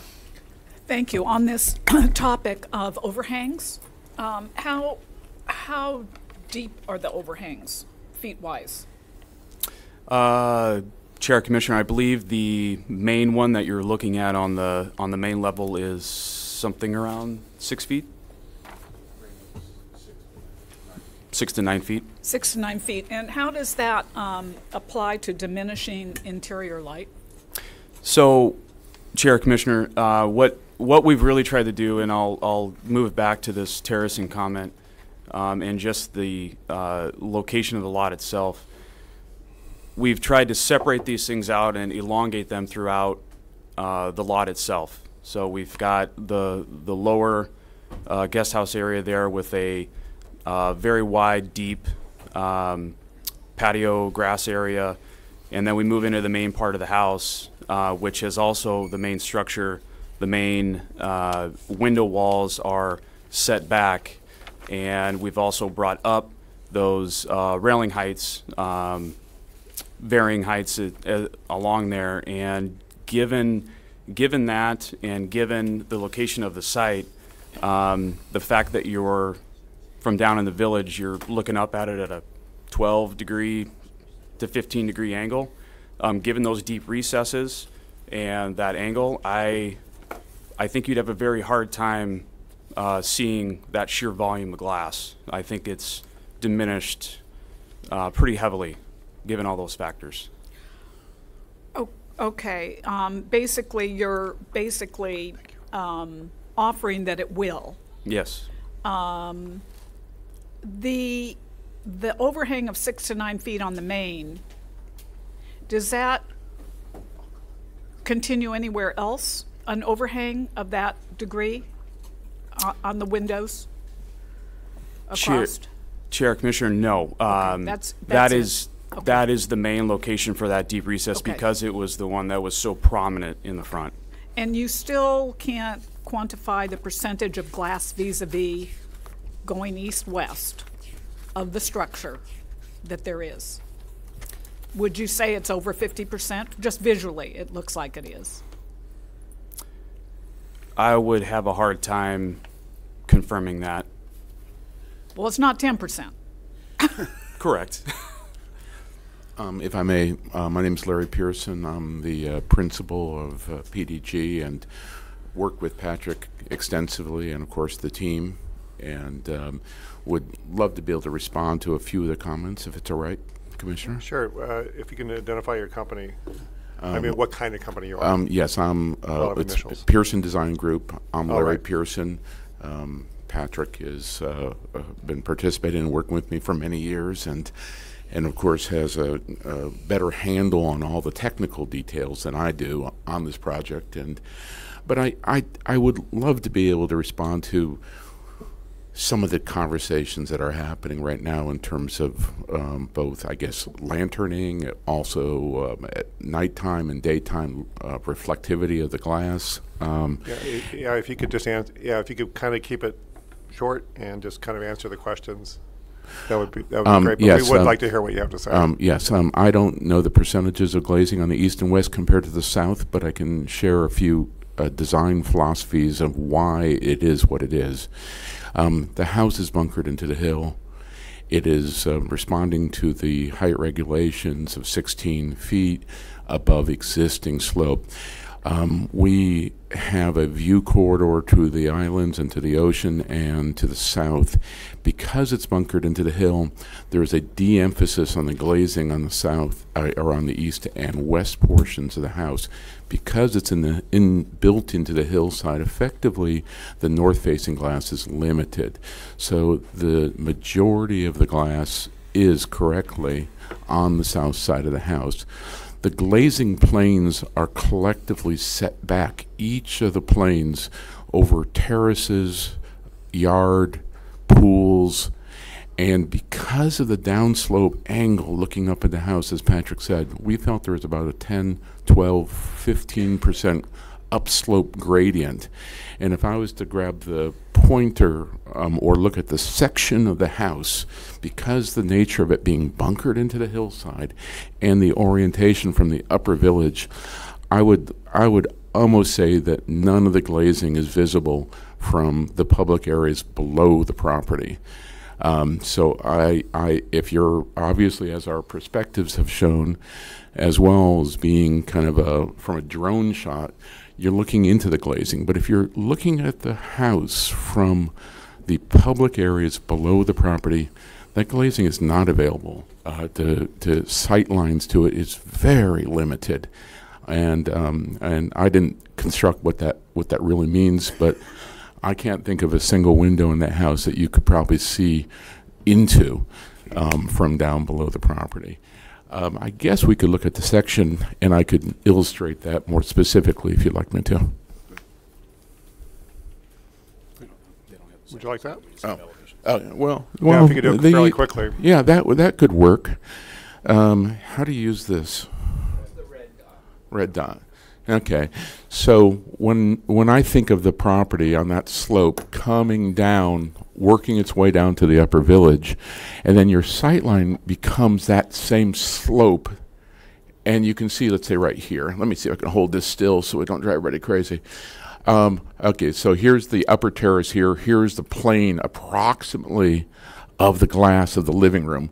If you're looking up at that plane, you can see how that sight line actually prevents you from looking in or seeing the glass in the main level of the house, the main living room level. And almost consistently, each of the flat planes that we've created here and here do exactly that. So each of the flat planes between the architecture of the house, actually, because of the parallax in the view, prevents you from seeing the windows. This is consistent with what our client wanted as well. They didn't want anybody looking into the house, but also, of course, from a public perspective, you can't look into the house. Our design was consistent with that goal. So again, that plane is obscured to the glass by the terraces, decks, and yards that exist in front of it, in conjunction with the fact that the house is designed and bunkered into the hill. Okay. The bunkering into the hill meant that there's very few windows that we have which are on the sides of the home, and most of the orientation is on that south side. Okay, good. All right, thank you. Commissioner Newman. Thank you. Can we go to staff slide 7, please? Looking at staff slide 7, the view to the northeast, I'd like to just confirm, perhaps with Mr. Pearson, the submittal we have from your plans CVR planning submittal dated June 22, 2018, has also a view to the northeast as represented here in slide 7. Is this accurately portray the current design of the residence? Staff slides are correct and accurate to our current project, yes. Okay. Now, given what you have said, as I'm looking at this slide and also just looked at the prior slide, from my perspective, pun intended, the house is roughly in thirds. There's the west side, the central portion, and then the east side. And to my eye, and I'll highlight this now with the light pen if it works. Oh, here it is. This 1/3 of the residence, which has suite 1 and guest bedroom 3 on the westernmost side, does not have any kind of setback that overhangs the windows either on the second story or on the first story. Am I correct in understanding the plan? I would say that the offset that exists between the lower level and the upper level is the setback that I was trying to articulate from the public areas looking up at the house. But the windows themselves are, I believe, probably 24 inches or 20 inches set back from the face of the architecture. But nonetheless, in contrast to the center portion of the residence and also the easternmost portion, there is no overhang over the windows. Is that correct? That is correct. There is. I originally had developed an overhang over the windows. The community, the CCRs, felt that the overhang was not consistent with this style of architecture, so we removed some overhangs that were on the lower bedrooms in that design review process.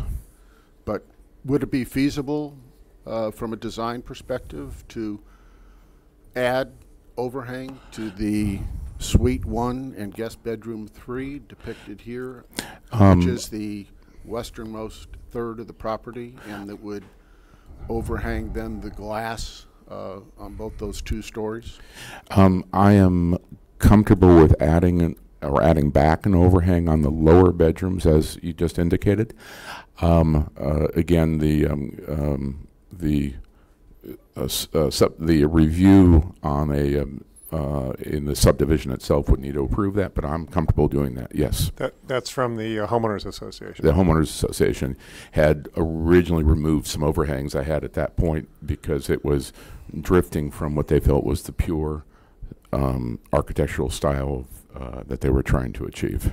And then also the second story building, which has the large rectangular shaped window, is there, as it seems to be, there's depicted a patio there and railing.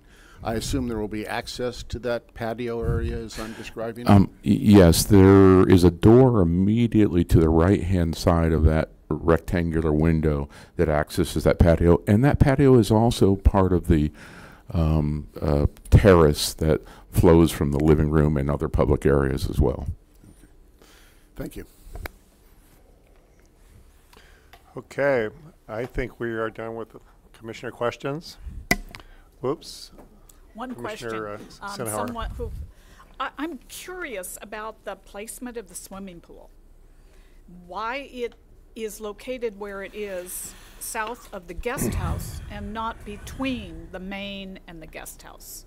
In that if you're going to, if there's no one in the guest house and you would like to take a swim and you go you go down the hill to the pool, but it's not immediate, okay? You have to take a path down, et cetera, et cetera. There is no cabana, there is et cetera, et cetera.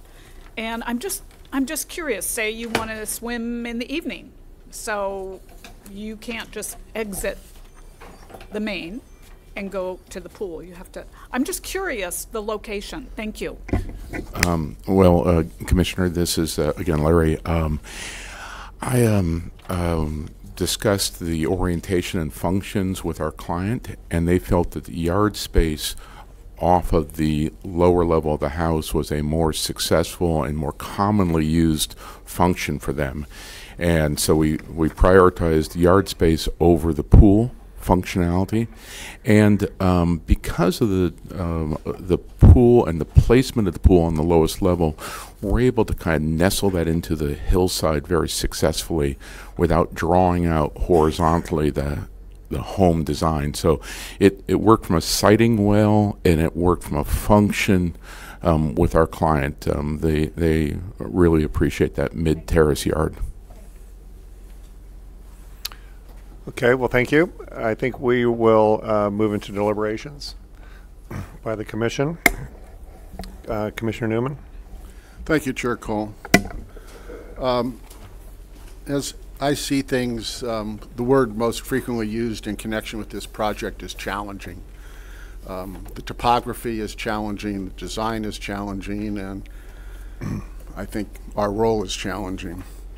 As I said initially, my focus and concern lies not with the design as it may affect the occupants and the applicants before us, but with respect to our community.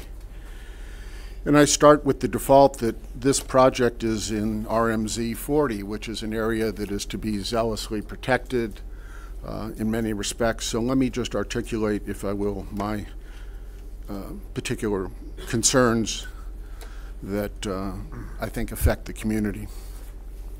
I think as the commissioners and my own questioning indicate, the visual impact of this residence, lighted or not, is very significant with respect to our community, and I'm very concerned about that, especially without the 1/3 of the residential structure having any recess that overhangs the windows. I have a second concern that with respect to flood control and impact. I noted that the letter from Public Works with respect to this project is dated, I believe, December of 2017, excuse me, which predates Thomas. Given the proximity of this project to Oak Creek and also the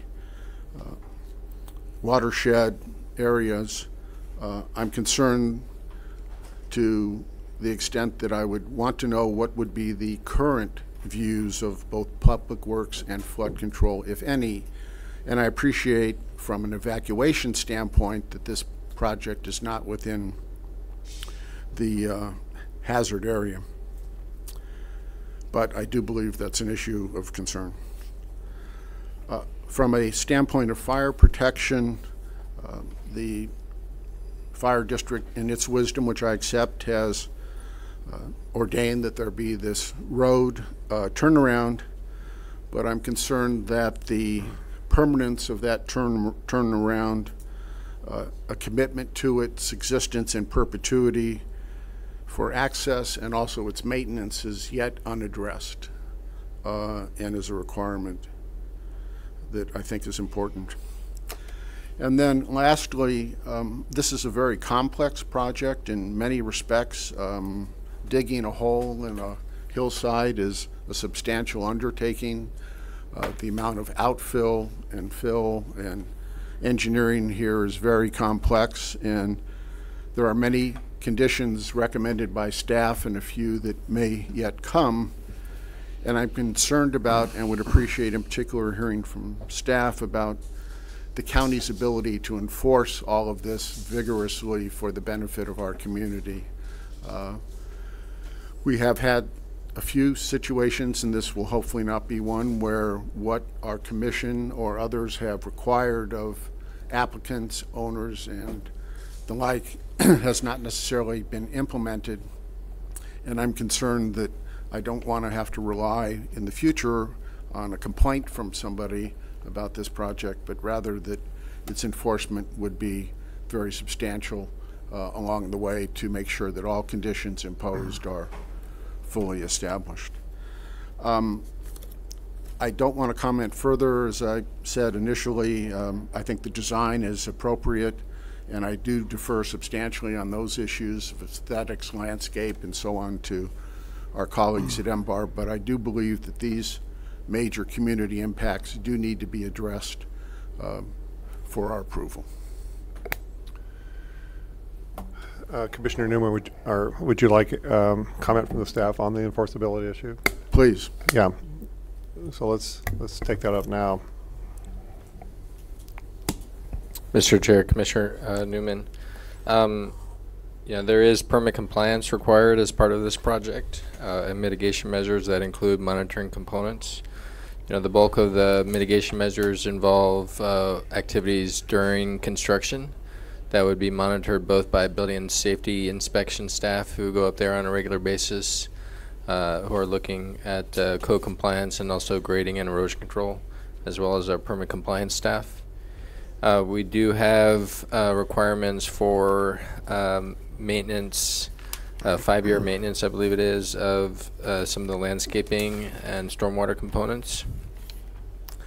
And tree replacement that would ensure that those are properly maintained for a period of time to the point where they're established before performance securities are released.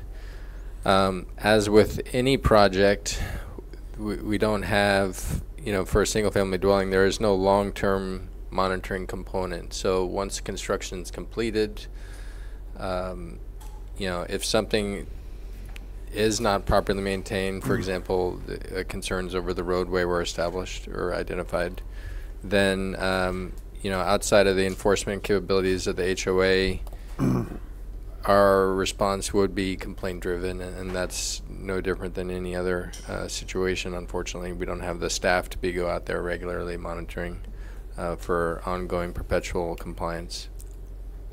But things like the roadway, it's designed in a way, it's paved concrete, so as the applicant indicated, there's not much from a maintenance perspective that you would expect to go wrong in the future, and it would behoove everyone in that community to properly maintain that infrastructure.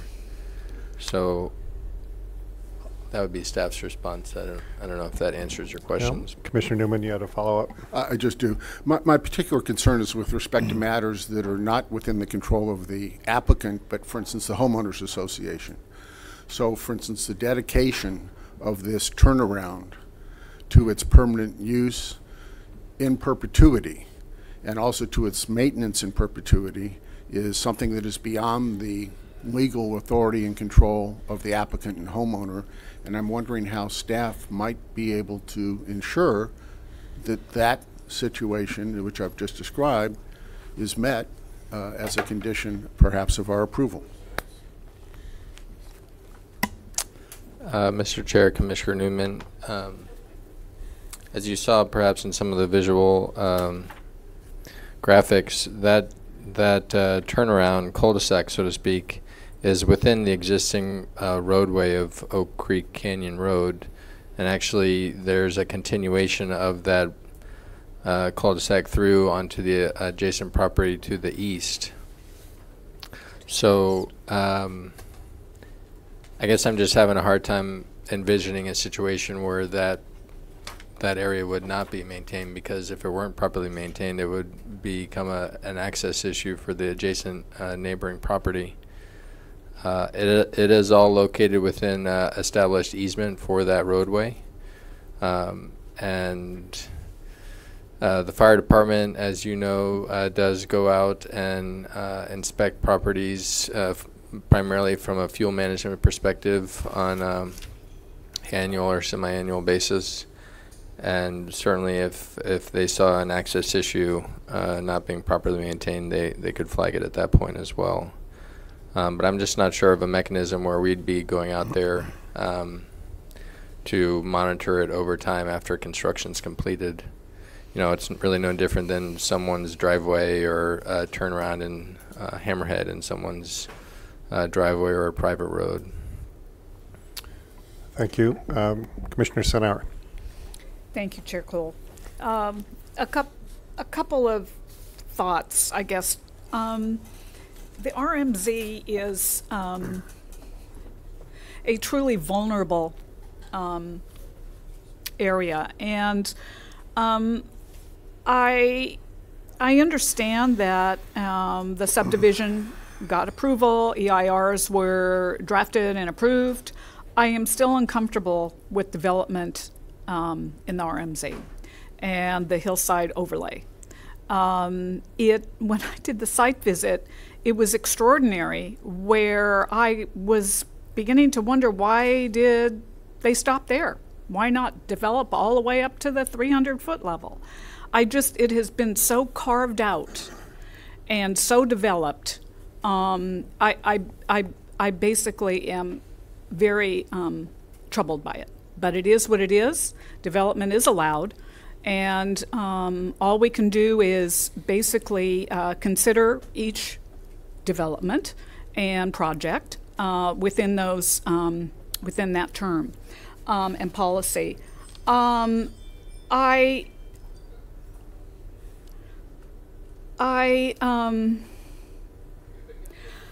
believe in the Montecito Community Plan, reducing apparent visual face as seen from below applies here.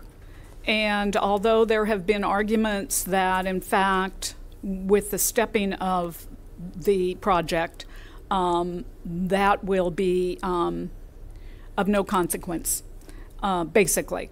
I am troubled by it. I think this is a massive project. It is constrained by the topography, and I appreciate it being stepped in to the hillside as it is. However, as I recall, visually you have basically 57 feet from the south development envelope to basically the road. I think even though it's stepped back, it is significant visually, as far as you may not be able to see it to the extent I think you may when everything is lit up, but to me it still continues to be a concern. I would like to see, as far as conditions, that the overhangs on the west and the first third of the build have overhang. I think that's appropriate. I don't know where the HOA, where they impact decision making, but I would hope our decisions basically supersede theirs in something like that.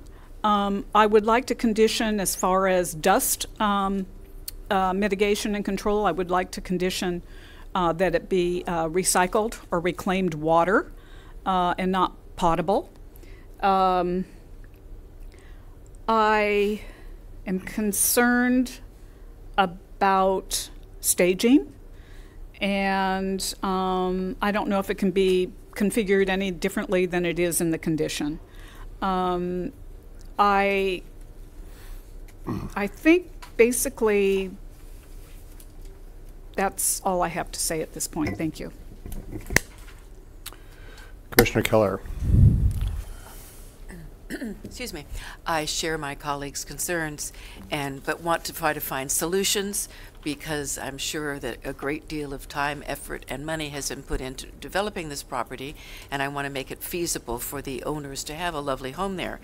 However, I know from having served on the MBAR that my colleagues there are designers and architects focused primarily on finding the best possible design, and that an extra obligation that the MPC has is to make sure there is compliance with the community plan, that somehow in the process of finding the best architectural design might not get the same kind of weight. So that's the concern that we have now. And I've also heard it said, please don't judge us by our failures. So we do have to take every project individually and not say, well, it's okay because the house next door is this way or that way. I think we need to look at this project by itself, and we all share this concern about the lighting. So I would agree that the addition of the overhang on the westernmost part of the property would be very beneficial. I would also like there to be a condition that no exterior lighting other than that required for safety be allowed, so that they can't, that a lot of outside lighting, such as special lights for the deck areas. I mean, I see there's a whole deck area above the main level. If that is lit up, other than just with small lanterns or candles, that's going to look like an absolute beacon on top of the hill. And if these deck areas have artificial lighting for when they entertain or have guests, those exterior lights are going to really increase the amount of of lantern effect that we're trying to avoid. I can appreciate the desire of the owners to have a landscaped area in front of the lower level. I think that could still be accomplished if the position of the guest house and pool were flipped, and that would definitely help with the sense of looking up the hill and seeing 4 different levels of development. Right now you see the guest house, the lower residence, the middle, and then you see this area above along with the garage, and so you're seeing 4 different complete levels on a hillside where there's really only supposed to be 2 levels of development. And I think that with the benefit of the design modification you've made with the guidance of the MBAR, you've come very close, but I think that our concern about the requirements of meeting the community plans or priorities would be helped by these additional changes. And the last thing, I can understand the concern about the continued viability of both the landscaping and the maintenance of the turnaround area. If this is completely on the property, and also, I mean, if the properties do change hands, the cooperation between neighbors might not be present.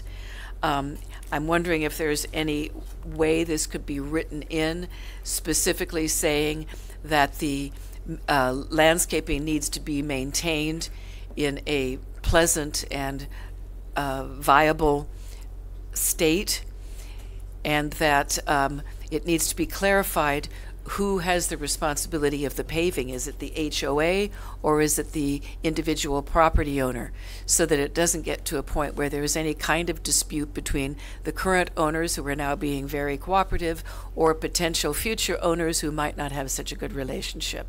So if there's anything that can be written in that would spell that out, that would be very helpful, I think. Thank you. Thank you. Commissioner Kupiak. Since I had the benefit of sitting through a number of reviews of this project at the MBAR level,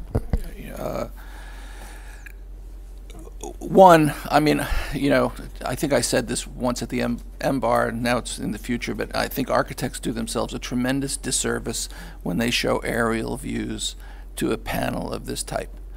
I think that these are descriptive drawings that are not what anyone except a bird can see. And the issue that we're arguing about in terms of lighting, which becomes a tremendous issue at MBAR. In fact, we have bitter disagreements about how much a project can be lit or should be lit, and what kind of landscape lighting is appropriate or not appropriate. If you've got a 15-degree cutoff angle from the roads below, or more if you're closer to the project, but if you're at 15 degrees from East Valley Road, half of this glass is obscured. Pretty close to that.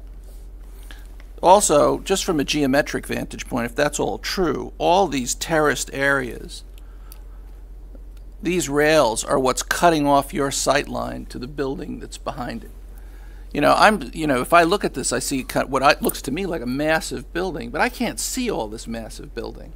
I can't really see what's behind it from a 15-degree cutoff view. You could have 100,000 square feet of space behind it, and I wouldn't know it was there. You know, I think that the issue of, you know, kind of getting into this critical zone of the block that's behind, you know, although you might benefit from some overhang on these lower windows, there's no benefit really to the upper window, because that's already been shielded by that 15-degree cutoff view by the fact that it's got a kind of 10-foot balcony in front of it.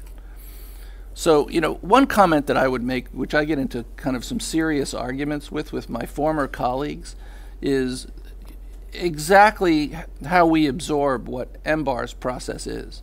And I'm comfortable with the notion that MBAR has come up with, a 4-hearing adaptation of what was originally presented to us to create a project that's better, much better than the one that came before us. And I think that some of these issues about light level, amount of glazing, have really kind of been discussed at over a number of hours in those hearings, and haven't given the applicant and their architects a chance to go back, make modifications, and come back to MBAR before they actually get an approval.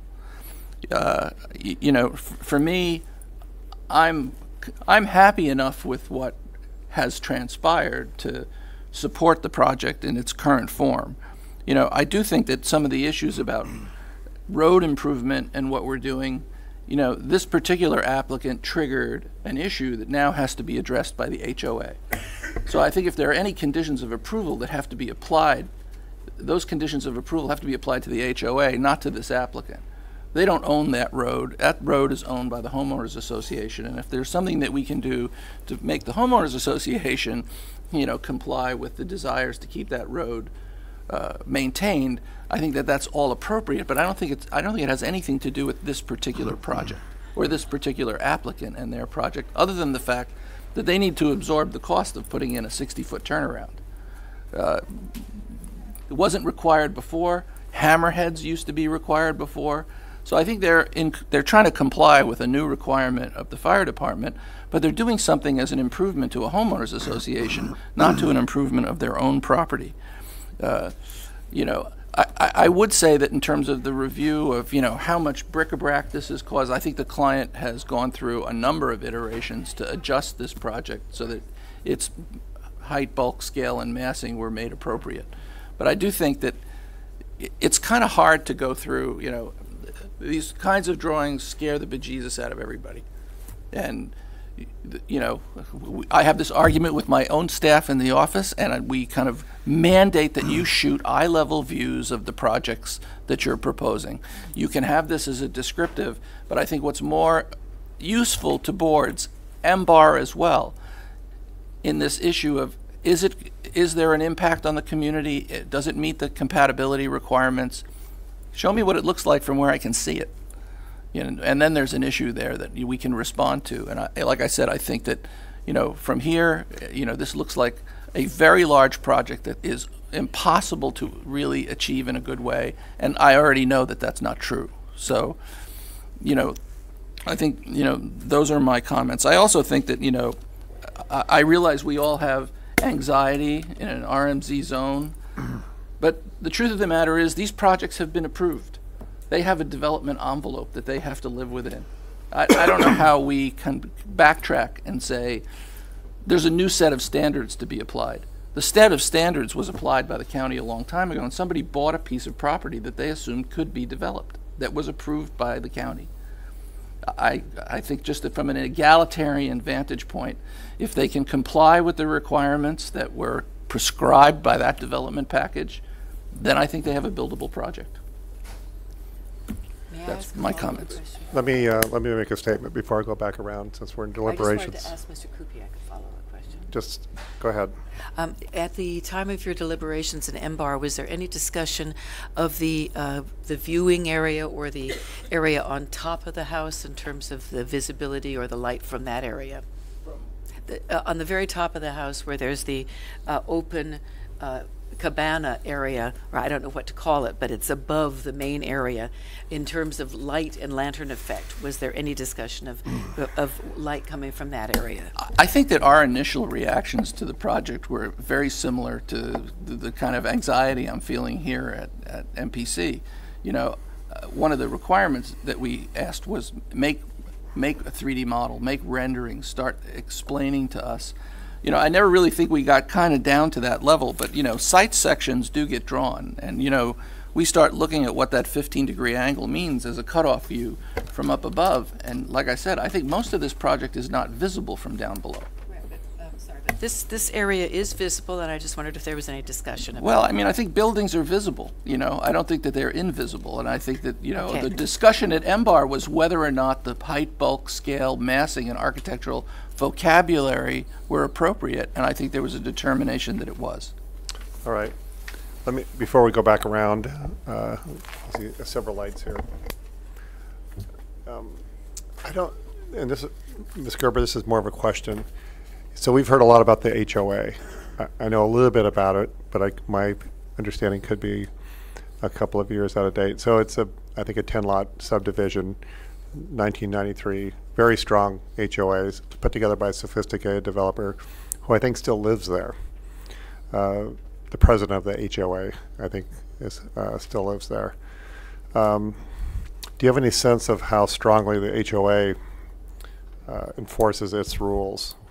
For instance, within the easement for the turnaround for the fire department?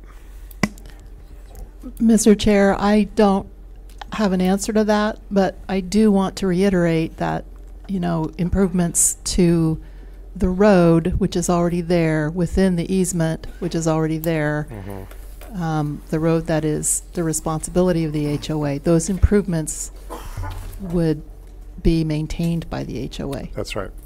That's right. Commissioner Newman. Mr. Chair, I'd like to make a motion, if I may. Absolutely. I move that we approve the staff report and add 3 further conditions to approval.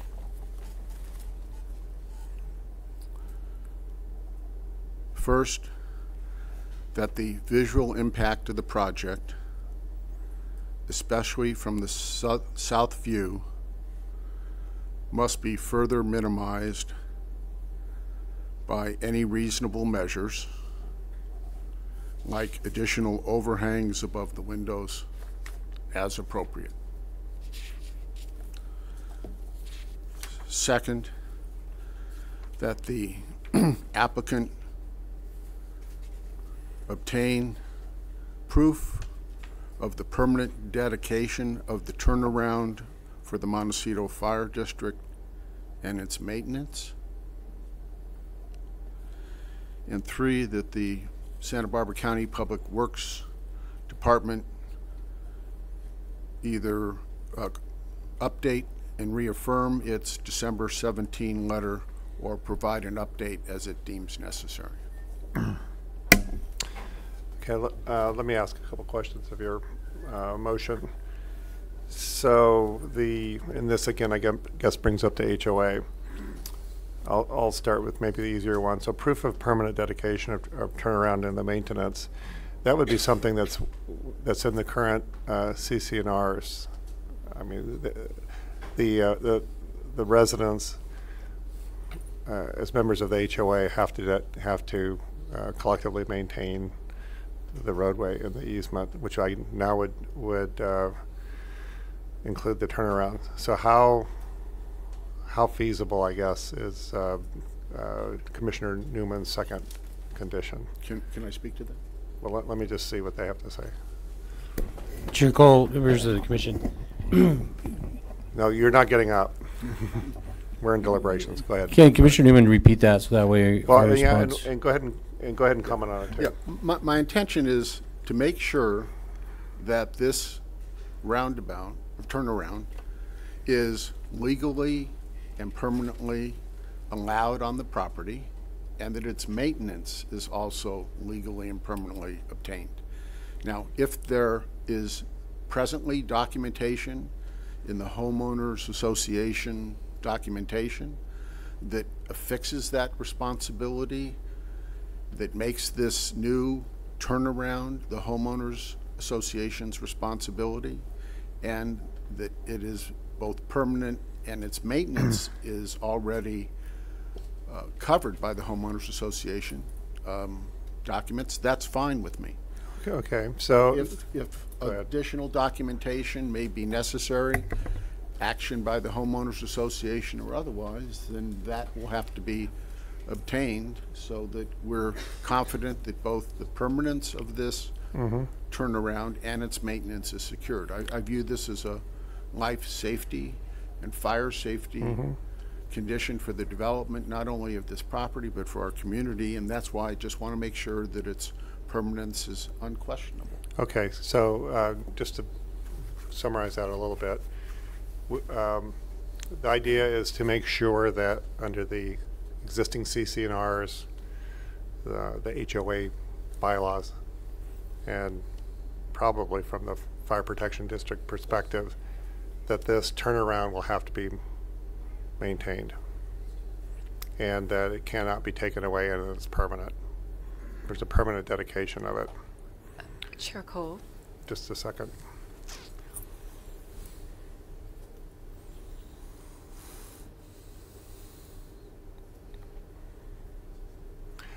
I think the issue here is we have a very complex HOA that where a lot of the regulations have been that would normally be in zoning are responsibility of the HOA. But you also had joint jurisdiction. Just a That's the second. problem, isn't it?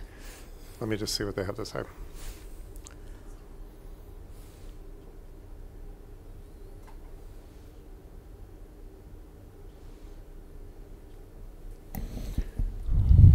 Chair Cole, members of the commission, there's a couple of ways that we can address that. So my understanding in talking with staff, the requirement for the turnaround is through the fire department.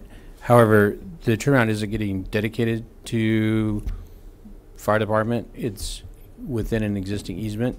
So one way the condition could be crafted is that the applicant shall submit documentation to the planning development department to provide sufficient evidence that the location installation of the turnaround is within an easement that's under the control of the HOA, and to require the applicant to, or that the roundabout or turnaround will be maintained. And so then that just leaves it on the applicant to work out with the HOA as far as who actually maintains it, but there will be a condition on there that the turnaround has to be maintained. Does that do it for your condition number 2? Hopefully this is not a problem, and I'm speaking to a hypothetical, but the one concern, it may well be within the legal easement of the HOA, but yet the design of this roundabout, its construction and so on, is being proposed by this applicant. We don't have the homeowners association before us, and indeed they can't be before us. That's why I want to put, if you will, this burden on the applicant to come back to us to ensure that the design, the construction, the maintenance of this turnaround is all approved and within the homeowners association's jurisdiction and whatever. If it's already there, great. If further steps need to be taken by the homeowners association to approve the design of this turnaround on the HOA's easement and its perpetual maintenance, that's fine. But I'm just trying to deal with what may or may not be a problem, but to ensure that this is permanent. It's not a question of the legal positioning of this in or out of an easement, but I can't, for instance, a homeowner can't just go and build something on common property and automatically then it's legal. Yeah, I think maybe you're saying the same thing. Let me just take a shot at it. Same thing, but without it having to come back to us. I don't have a problem with it coming back to us. So we want to make sure it's permanent, that it's maintained. And what you're proposing, Mr. Wilson, is that the applicant would come back to the Planning and Development Department with documentation to show that that's the case.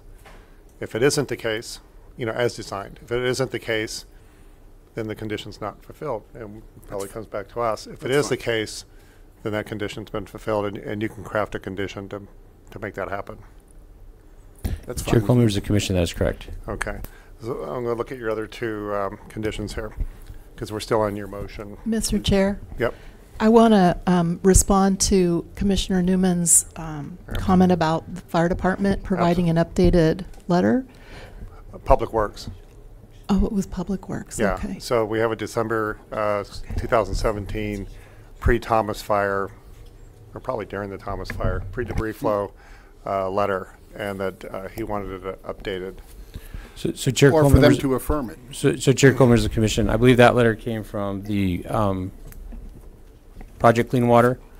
And so you can put a condition on there, say, obtaining an updated letter from them. I just want to make a clarification that isn't a different division than flood control.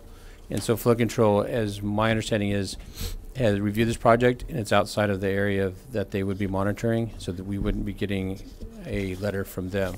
So if the condition is to get an updated letter from Project Clean Water, you can put a condition on there saying, obtain an updated letter from Project Clean Water, and the applicant shall abide by any regulations of that updated letter.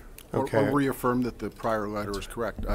That's fine. Okay, so let me just for the record here, be clear about it. So on December 14th, 2017, Scott McGulpin from Project Clean Water sent the letter, and we just want to make sure that he reaffirms it because of the subsequent debris flow.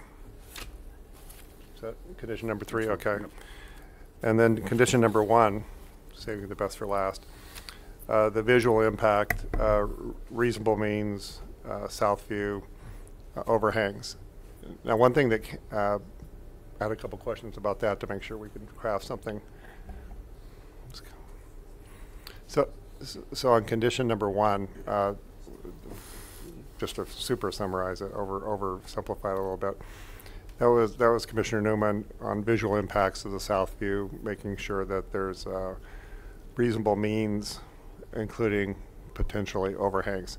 Now, some of the things, I think we had testimony that the overhangs are up to the HOA, so we don't have but how would you approach crafting a condition that works for condition number 1 here? Mr. Chair, Commissioners, I think staff's recommendation would be not to include it as a condition of approval, but rather it can be included in your motion as direction to the MBAR when they're reviewing the project for preliminary final approval with this comment. So that if there's certain design tweaks that could be made to the project through that process per this direction, that they would be encouraged to do so. Okay.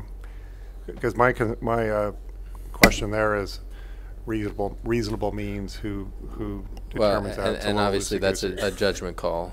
So it would be leaving it into the deferring to MBAR to make that judgment call. It would be tricky to place it as a condition of approval because that then becomes a requirement, and it would be hard for us to determine as staff whether or not that's occurred. Okay. So having it just as a direction to MBAR through your motion, I think would be the preferred or the recommended route. Okay. Well, so no, we're working on a motion here, I know. and then we will have discussion and so forth. So, Commissioner Newman, you have a motion to approve the project as per the staff report. We have 2 conditions that work for you. What about this third condition? Yeah. Direction to the MBAR.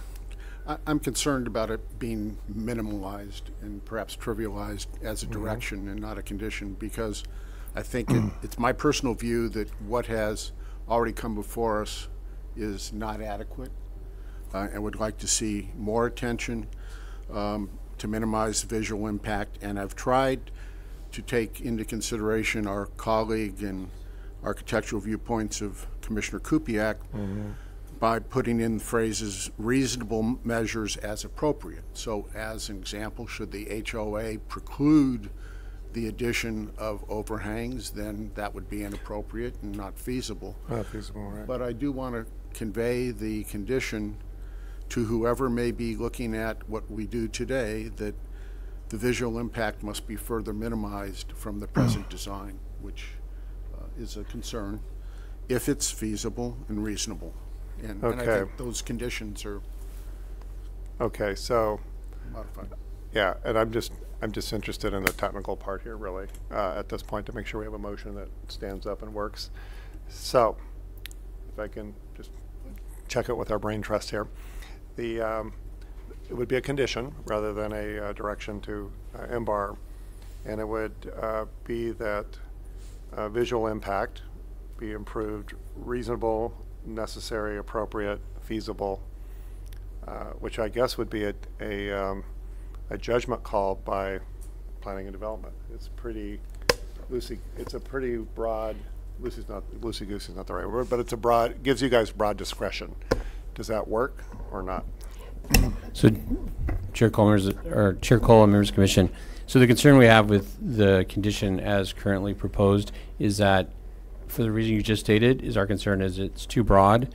And so if you wanted to add a condition, then our recommendation is that you have to be very specific. So if you want them to add larger overhangs, increase the number of overhangs, or add more balconies, then you have to be very specific, because then it's enforceable. Right. Having it open-ended and broad, leaving it up to discretion of either staff or the MBAR, as a condition of approval, it's now enforceable. It's too broad and not and enforceable. So it'd be difficult to enforce that.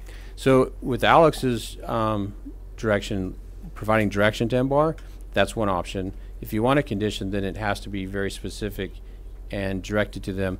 The only concern on being too specific is if it's not feasible to do that, then they can't meet that condition, therefore they have to come back to revise that. What I've seen on the Channel Drive lanterns, it's reduce, to a certain square footage, certain candle power, certain, very specific, and I don't think we have that level of detail in front of us. I'm going to go to Commissioner Keller, then we'll come back to Commissioner Kupiak, who was on the MBAR during this project.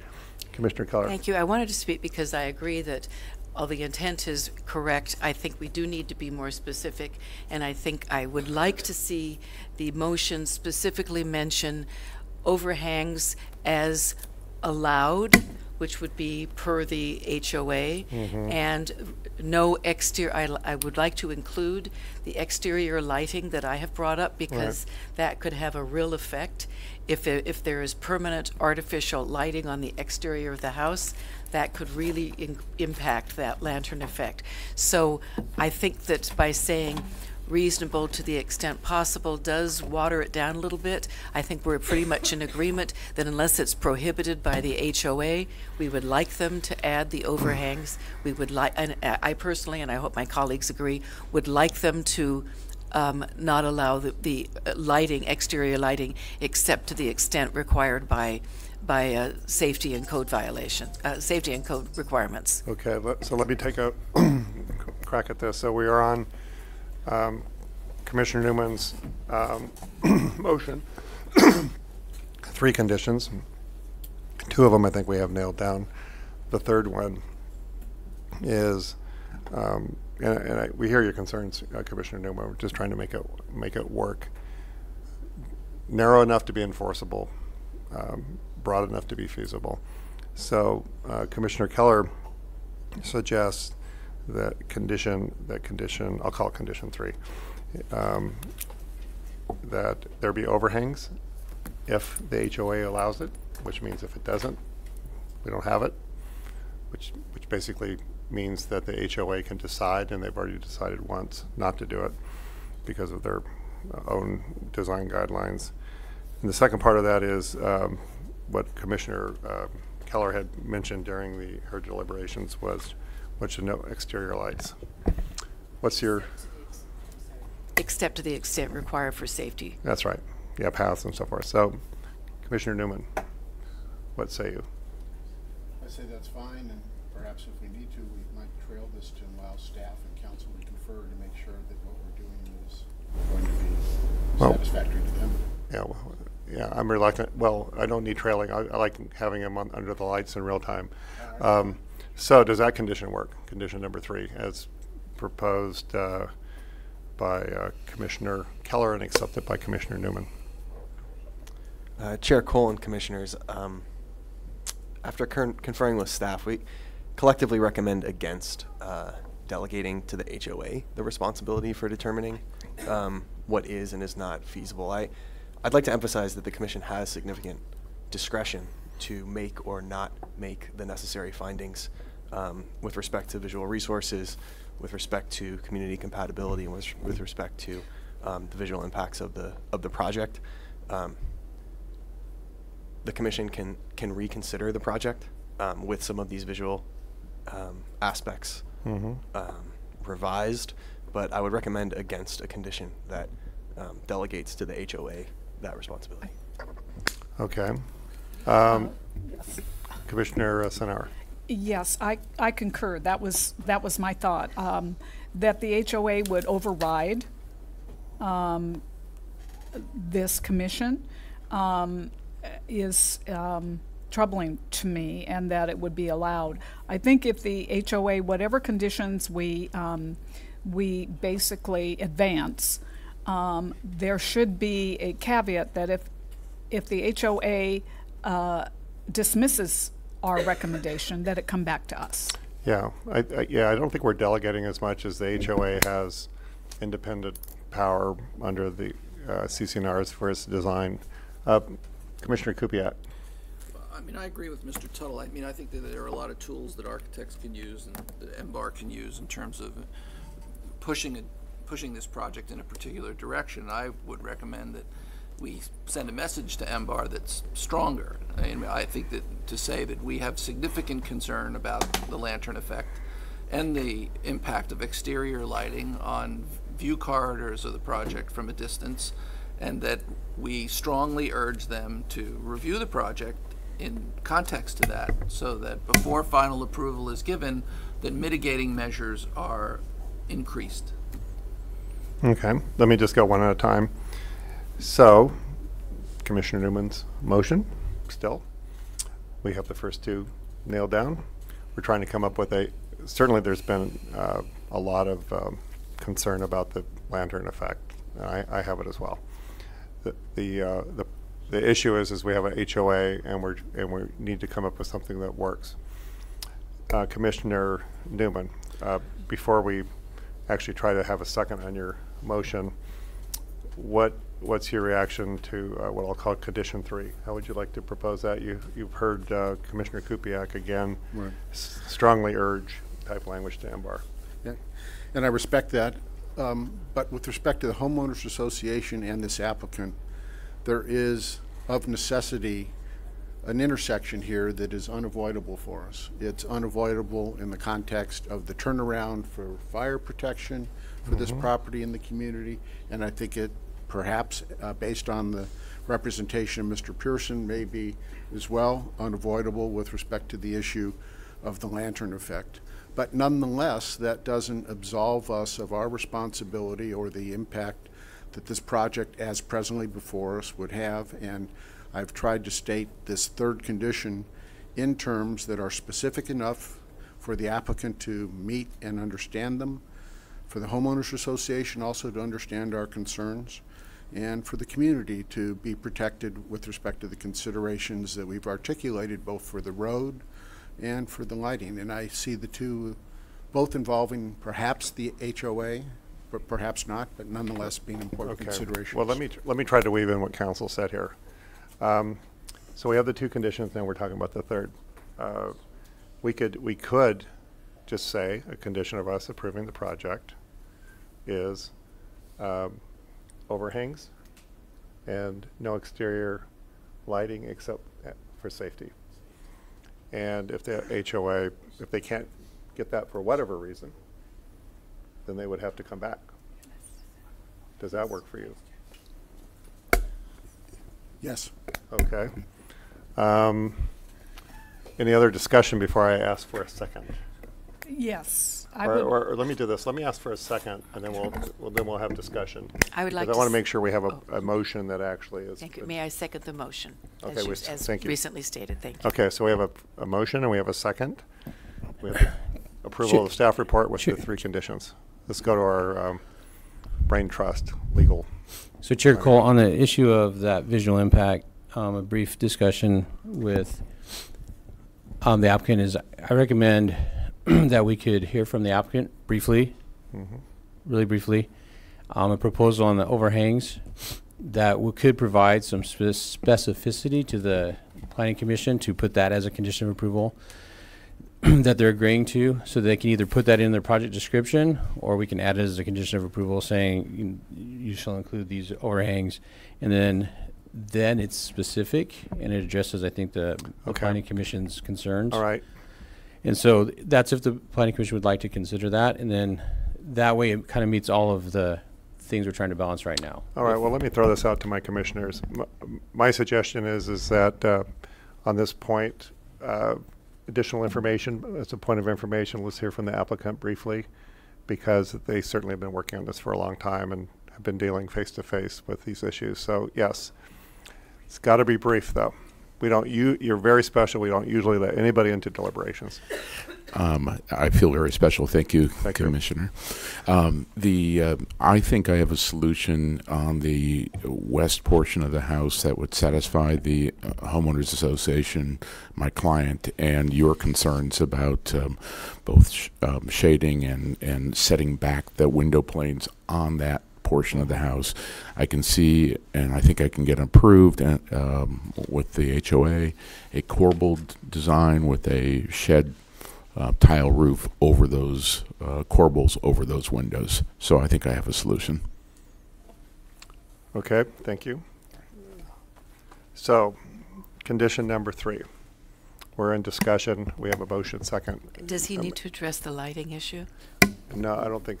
I think that's clear enough. Thank you. Yeah, I don't think that Mr. requires Chair, HOA approval. Do you want me to take a stab at Yes, please. reading something that would at least approximate where we're at? Yep. And then we can maybe do some fine tuning. Sure. Condition being that the visual impact of the project, especially as viewed from the south, must be further minimized through reasonable means, including adding overhangs at the western portion of the south elevation, and limiting exterior lighting to that which is required for safety.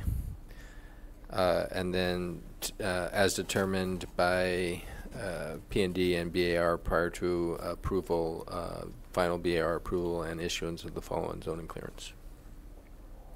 Okay, so what, I'm going to go back to the man who made the motion, the commissioner who made the motion, Mr. Newman. What? Oh, does that work for council? I apologize. Chair Cole and Commissioners, I believe there might have been some misunderstanding with what I had previously advised. What I was expecting was that with respect to visual impacts, that the commission could impose specific conditions to mitigate those visual impacts, and that any language with respect to must further minimize impacts as reasonable would be part of the direction to the MBAR. Okay, so for our motion, if it's not part of the direction to the MBAR, we're not allowed reasonable discretionary type language, because it's very difficult to enforce something that's just not specific. It's a condition. Can I try to restate it? Yeah, so no reasonable, feasible language, so we need something concrete here. Correct. That the visual impact of the project, especially from the south, be further minimized by additional overhangs over the west windows and by the limitation of lighting to that which is required for safety, period.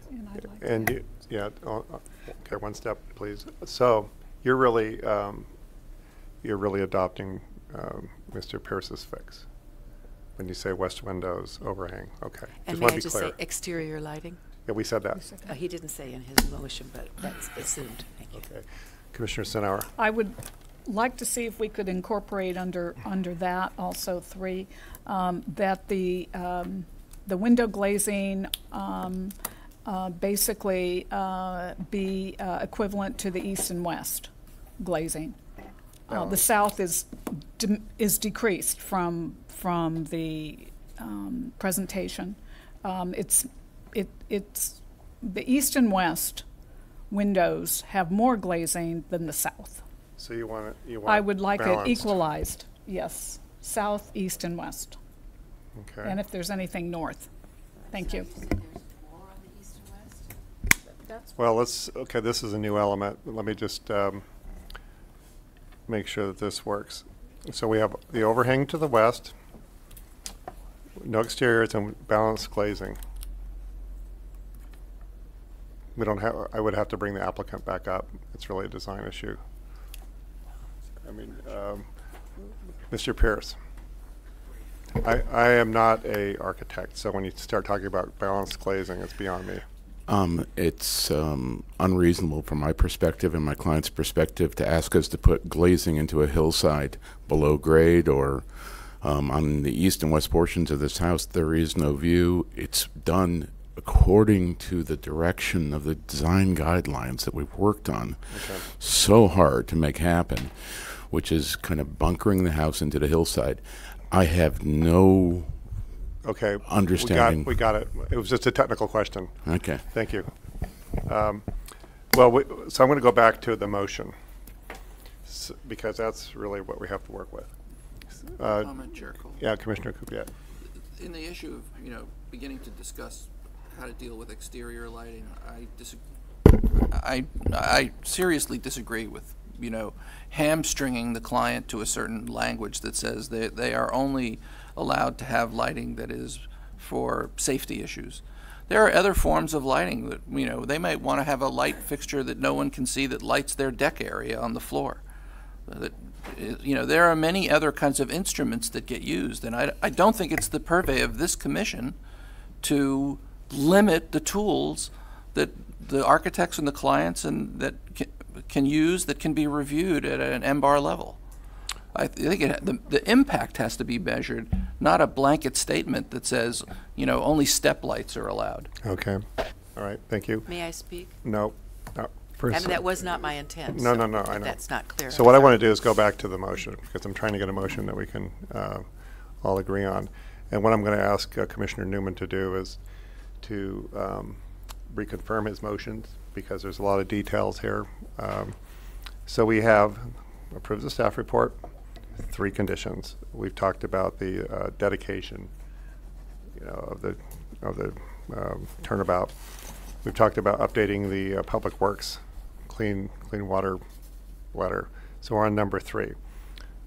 What I think we have so far is 2 items: the overhang west windows, what I'll call the Pearson solution, and number 2 is this issue about exterior lights. Would you like to clarify that point? What I meant was not that they couldn't have lights on their decks or patios, but I'm talking about permanent exterior floodlight type lights. So the best way to articulate that, I thought, was to say no permanent exterior lights. Fixed exterior lights, which would not preclude them having lanterns or low-level intensity ambiance lighting for their decks.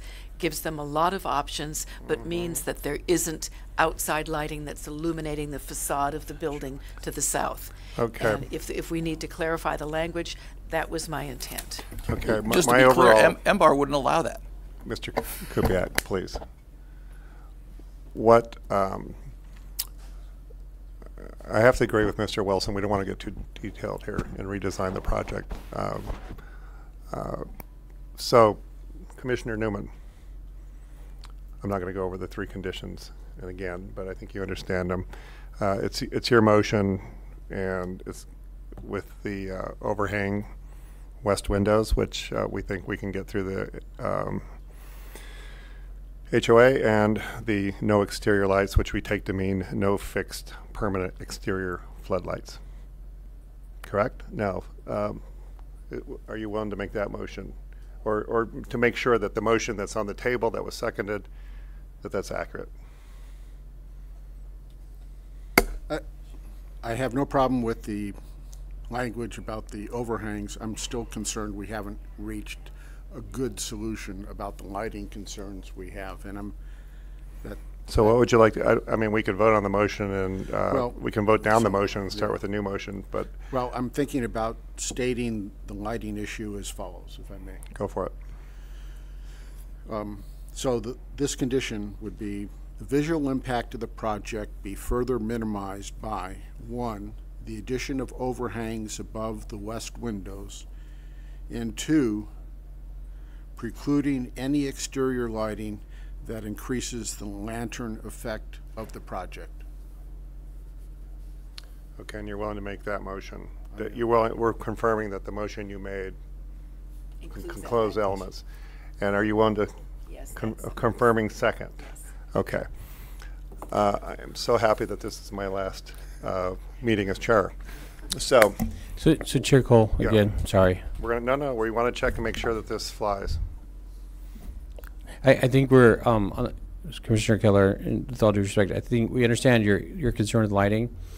The concern we have is we're getting really, now we've gone too broad to really specific. Mm-hmm. And so the solution could be in the motion, that could be one item that you direct MBAR to look at under the design review for preliminary is lighting, and to ensure that there isn't any exterior lighting that includes flood lighting. Unless your intention is that for long term they can never put flood lighting out there. We're trying to consider what your intent is. Okay, let me take a crack at it. I understand you're trying to get something that works, and that's clear direction to the applicant. I think we're clear on the west overhang. So really it's just this lighting. And Commissioner Newman, correct me if I'm wrong, but it was precluding exterior lighting that increases the lantern effect. I mean, that would be pretty measurable, I would think. The light coming off the project and not having exterior lighting that approves it, or am I wrong as a non-architect? Does that work for enforceability? So Chair Cole, clear members direction? of the commission. So I apologize, Council and I are whispering. That's okay. We want to get this rapidly right. across the counter. The concern we have with this condition, the way it's worded right now, is that we haven't established what the baseline condition is as far as what the lantern effect is. So to say that not to increase the lantern effect, we don't know how to increase it from what. And so that's a concern we have on this particular wording. So we're making progress. We're doing great. I think that's, let me take another crack at it. I understand exactly. I couldn't tell you what the baseline is right now and what the increase in lantern effect is. We haven't had testimony on that. But let me go back to Commissioner Keller. I like that she would not, that she would have a condition that there's no fixed permanent exterior floodlights. I mean, that's pretty clear to me. Yes, unless you'd be willing to say what we originally said, no additional exterior lighting except that as is required, except what is required for safety purposes. Yeah, I like that, but the question is too broad. But if we say, well, aren't there specific ordinances as to what's required for safety purposes with stairways and passages? Wait. Let me finish here. Sorry. You know, the suggestion that seems to be working, one would be no exterior outside lights except for safety. I get that. That doesn't seem to be enforceable. So let's just determine that. Something that's clear is enforceable is no fixed permanent exterior floodlights. I beg your pardon, if yours but they didn't say that wasn't enforceable. I was responding to Mr. Kupiak. Let's find out. I think the first version was enforceable. Let's let them confer. Is the first one, Commissioner Keller's first suggestion, no exterior floodlights, no exterior lighting except for safety. Is that too broad? So Chair Cole, members of the commission, no, that is not too broad. I think what the discussion was with what Commissioner Kupiak had mentioned is that it's very definitive as far as that's the minimum requirement for exterior lighting. So in the event that they did want to have any lighting that would be in addition to the minimum requirement, it would be restricted because of this condition. Mm-hmm. So to find a happy medium with all the commissioners, the condition as you had mentioned it right before we started this discussion was no exterior lighting that includes flood lighting, I think would be appropriate. No fixed permanent exterior floodlights, which I think is what I wrote down. Because you're saying, for instance, if it's no exterior lighting other than safety, if they want to sit outside with a lantern, it's would preclude that to be violating their permit. Okay, so we're going to go back to Commissioner Newman. His motion: approve the staff report with 3 conditions. The turnaround condition, we have the public works update letter confirmation that we have. Number 3 on the lights, I agree completely that the lighting is a issue. We're just trying to get something that works here. The lantern effect to those of us who are down below in the upper village. So we have, that's 2 parts. That's the west overhang, which seems to work. And then it's the no fixed permanent exterior floodlights. Commissioner Newman, does that work for you as a motion? Fine. And Commissioner Keller, does that work for you for a second, or you don't want to make a second? I'm just concerned that you're saying floodlights, because there's other kinds of fixed permanent exterior lighting aside from floodlights. Well, I got the floodlights from you, but if you want to, I mean, I'm just writing down what you're saying here. Okay. And may I just ask the question of, all of these are now, I thought these were conditions for approval, they're recommendations to MBAR? No.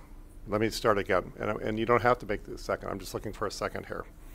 So we have the 3 conditions, right? The third one that we're talking about is the overhang on the west, and it's no fixed permanent exterior floodlights. So I got floodlights from you. No fixed permanent exterior floodlights. And you've confirmed, Commissioner Newman, that that works for you as a motion. I accept that as a And I'm wondering if you want to reconfirm your second, and you don't have to if you don't agree with it. Reluctantly. I think Okay, we we should have be a broader than floodlights, but if But we have a that's second. what's going to fly, I'll go with it. Now we're going to have a technical consultation to make sure that works. Chair Kohler, members of the commission, I think just to clarify this lighting issue, if we look at condition approval number 36, I think it addresses Commissioner Keller's concerns. It states the owner applicant shall ensure any exterior night lighting installed on project site is of low intensity, low glare design, minimum height, and shall be hooded to direct light downward on the subject lot to prevent spillover onto adjacent lots.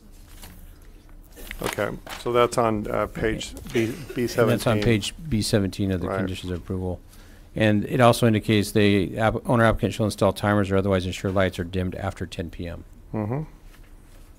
You know, sometimes instead of thinking great thoughts, it's good to look at the written conditions. So let's see if that works for the commissioners. That's on B17, number 36. And what I'm going to do is see if I can frame a motion, and then we'll have discussion on the motion. Chair Cole, Yeah. just before you were to frame a motion, I mean, I think we're kind of hung up in this business of equipment, whether it's a floodlight or not a floodlight. Right. Well, let's do one thing at a time, or I'm going to get confused. So, Commissioner Keller, if you can look at. Thank you. I'm looking at this, and that covers what my concerns.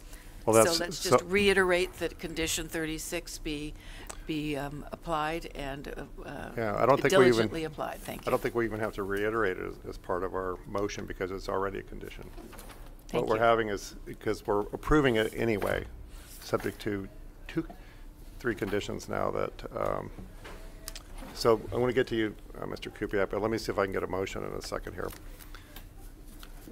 I'm seconding the motion as proposed Right, by and I'm just going to be Commissioner very Newman. careful we know what the motion is in case somebody looks back at the tape later and tries to figure this out. We're moving this. We have the turnaround. We have the Public Works letter. And condition 3 is just the west overhang, period. If he doesn't get it through the HOA, he comes back. So he'll have some motivation to get it through the HOA. So we have a motion and we have a second. Discussion. And I'm looking for lights here, and I cannot tell whose light went on first, but I will give Commissioner Senauer the. So where would I add a condition for the recycled component and dust mitigation? We will add it right now. Thank you. That's. Mr. Chair, Commissioners, if you might recall, we added a similar condition on a project that you reviewed last year about this time for the Sturgis project on Edgecliff Lane. So I took the liberty of pulling that language. Yeah, I think that. And we just added in the dust control measure another section that indicates recycled water shall be used for all watering purposes. Thank you. Right. I think that's I think as a editorial comment, that would be a great standard condition to start approving. Okay. All right. Mr. Kupiak. You know, I'm not sure that this can be a condition of a condition, but you know, I think the language that was just in that particularly condition about lighting, if there was some way of incorporating that into the motion to reinforce the notion that that particularly condition be examined carefully by MBAR to make sure that that condition is I can do that. And let me take a shot. Yes, please. And hopefully this will bring us home. And again, staff and council, if you think any of this is not clear, if it's not going to work because it doesn't give clear direction to the applicant, let me know. So Commissioner Newman is moving the staff recommendation subject to 3 or 4 conditions. The first one is what we've talked about, the roundabout condition. The second one is the public works condition. The third one is the overhang condition. The fourth one is the recycled dust control condition. And I would say number 5 is, in addition to reiterating, putting emphasis on condition number 36, we would have direction to MBAR on the final review to take a close look at that. You can tell them that was a big concern of the MPC. We spent a lot of time talking about it. So does that work for you as a motion? It does. Does that work for you as second? Okay. Any more discussion? Yes, I see no lights. Oh, discussion? I don't know who was first. I'm going to... Just as a question, so I want to be clear, these are conditions that we are sending it back with these recommendations to MBAR. No, that's why I want to, you just keep Okay. referring to MBAR, and that's why I'm confused. All right, so let me take a shot, and I'll keep it really short, and then we'll go to you. Now, we are approving the project subject to these conditions. In addition to approving the project subject to these conditions, we are having a direction to MBAR to closely examine number 36 when they go back through the project. So those 2 separate things, and that would be your motion.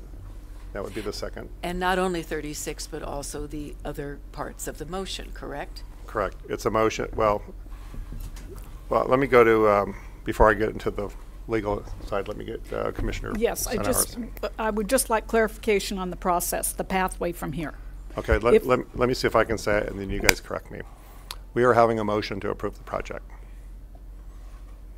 The motion is subject to conditions. Land use approval subject to conditions. We have the turnaround. We have the public works. We have the overhang. We have the recycled water. Period. Because 36 is already a condition.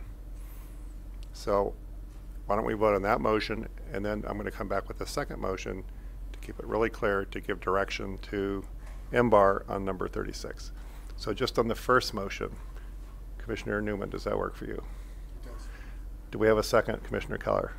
So you've bifurcated the motion and chosen to We're make, just is there gonna do- any discretion, the only question I have, is there any discretion allowed to MBAR with regard to the overhang or to the lighting? Okay. They have discretion in all other areas, but not in these that are conditions of our approval. Is Okay. that correct? No. So let me start again. All we're going to do is one motion. Forget about MBAR for a second. That will be a second motion. One motion. Approve the project subject to the public works, turnaround, overhanging west window, recycled water. That's the motion. Forget about MBAR for a second. Commissioner Newman. I accept that. Commissioner Keller. I second that. Okay. Any discussion? You have to turn off your light, or I will think there's discussion. Okay. So I'm going to call a vote on that. On that first motion. It has nothing to do with MBAR. All in favor? Aye. Opposed? No one abstaining, which is relevant. That's good. Okay. Now we're going to have another motion. Commissioner Newman, would you like to make that motion? Motion B, that is the sense of the MPC upon its review of this project, that it requests that MBAR be especially vigilant with respect to condition 36 stated amongst the conditions. Okay. Do we have a second? I second it. Second. Okay. Any discussion? And by request, does this mean MBAR? Turn on the light. I thought I had it on. Does this mean MBAR has any discretion, or what leeway does MBAR have in this regard? I think they would have their usual discretion that they always have. Okay, well, that was not the intent of my wanting to make sure that 36 was incorporated into our Well, motion. Okay, well, let's make sure we have discussion. So we have a motion that Commissioner Newman made. I think we had a second. Second. So discussion on that motion. If the condition says owner applicant shall ensure any night lighting, and it describes it, and it says owner applicant shall install timers, this to me does not signify discretion on the part of the MBAR. Well, they have discretion in their bylaws and their normal way they do procedure. Mr. Chair, Commissioners, sorry to interject. The discretion would be in what the lighting looks like, the type of lighting, the wattage of the lighting, what type of shielding or hooding is proposed. That's where the discretion would be, not in terms of the timers. They wouldn't have discretion to modify that component or to allow lighting that doesn't meet the requirements of the condition. It's just there's a lot of different ways you can meet the intent of that condition. Right. Okay, thank you for that's clarifying. where the discretion lies. Right, that's right. You have the 10 p.m. thing. Okay, Commissioner Senauer. Thank you. For clarification, if this is approved here, it moves forward to preliminary final to MBAR, is that correct? And then it is totally approved. Mr. Chair, Commissioner Senauer, there's with the development plan, there's a requirement for follow-on zoning clearance. Okay. That is our mechanism at the staff level for ensuring all the conditions of approval have been satisfied before we issue permits for them to start construction. So from conceptual, which it is here, it goes to prelim final and does not come back to us. Correct. It will not. This project will not come back to you. Thank you. Unless unless change they it. are unable to meet one of the conditions of Right. approval. Right. So we have a motion from Commissioner Newman. We have a second. No more discussion. I'm going to call the question. All in favor? Aye. Opposed? Okay, unanimous. Nothing to it.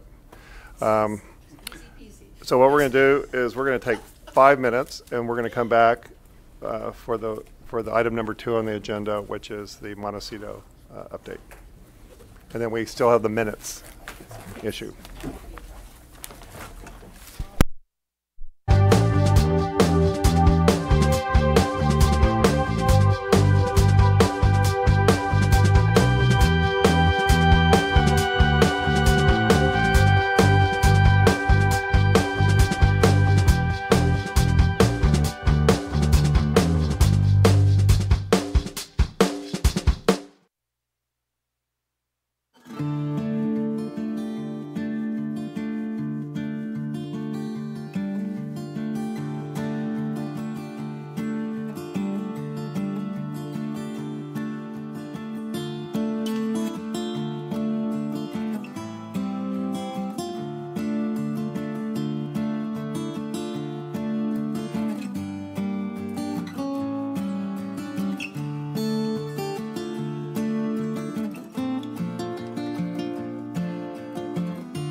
Okay, I'm going to get started.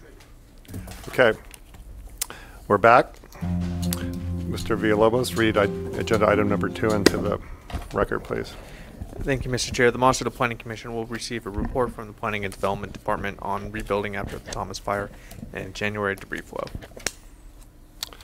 Okay, Mr. Wilson.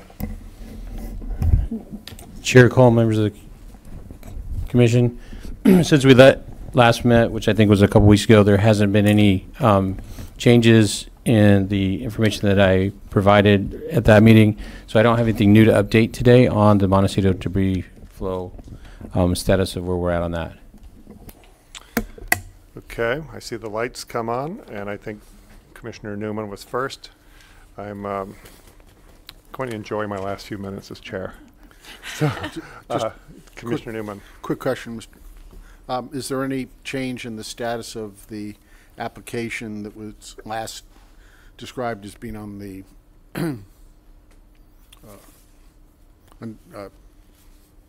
Diane Black's desk to approve the ring nets? So Chair Cole, members of the commission, the current status of that is that it is still being processed by our staff, and so there isn't any change as of today on that. We're anticipating on trying to get a resolution or decision on that either by the end of this week or early next week. Although the offices are closed next week for the holiday schedule, we are trying to get something out by the end of this week, but that's where it's at right now. Thank you. Okay, Commissioner Keller. Several months ago, I asked for a presentation about the ring nets, and I know that's something that is a concern from Commissioner Newman. What Chair Black said about the emergency application was understood, but it would still be very beneficial if we could have a full report on the process, on the current status, and a description of locations, for example. And I had understood that former Fire Chief Pat McElroy was going to be able to do that. I don't know if he's been asked, or I would greatly appreciate some follow-up, since I feel that this is the best forum for a full presentation. Is that something we can pursue? So Chair Cole, members of the commission, as we discussed before, this item is an emergency permit under the purview and jurisdiction of the director of the planning department as an emergency permit. As required by ordinance, a follow-on permit will be coming before you as a decision-making body on this project. So at that time, you will be giving a full presentation and briefing or discussion on the project, because this body will be acting on the project as a decision-making body. Is this something that, regardless of when that comes, I mean, I'm just saying the coordination of getting someone to speak on it at the same time as our follow-up approval, it would actually be valuable, I think, if we had an understanding ahead of time of what might be coming before us. Would it be possible to ask him to make an appearance, or someone to make an appearance in January to give us more description, so we would have more background at such time as the approval of the permits came before us?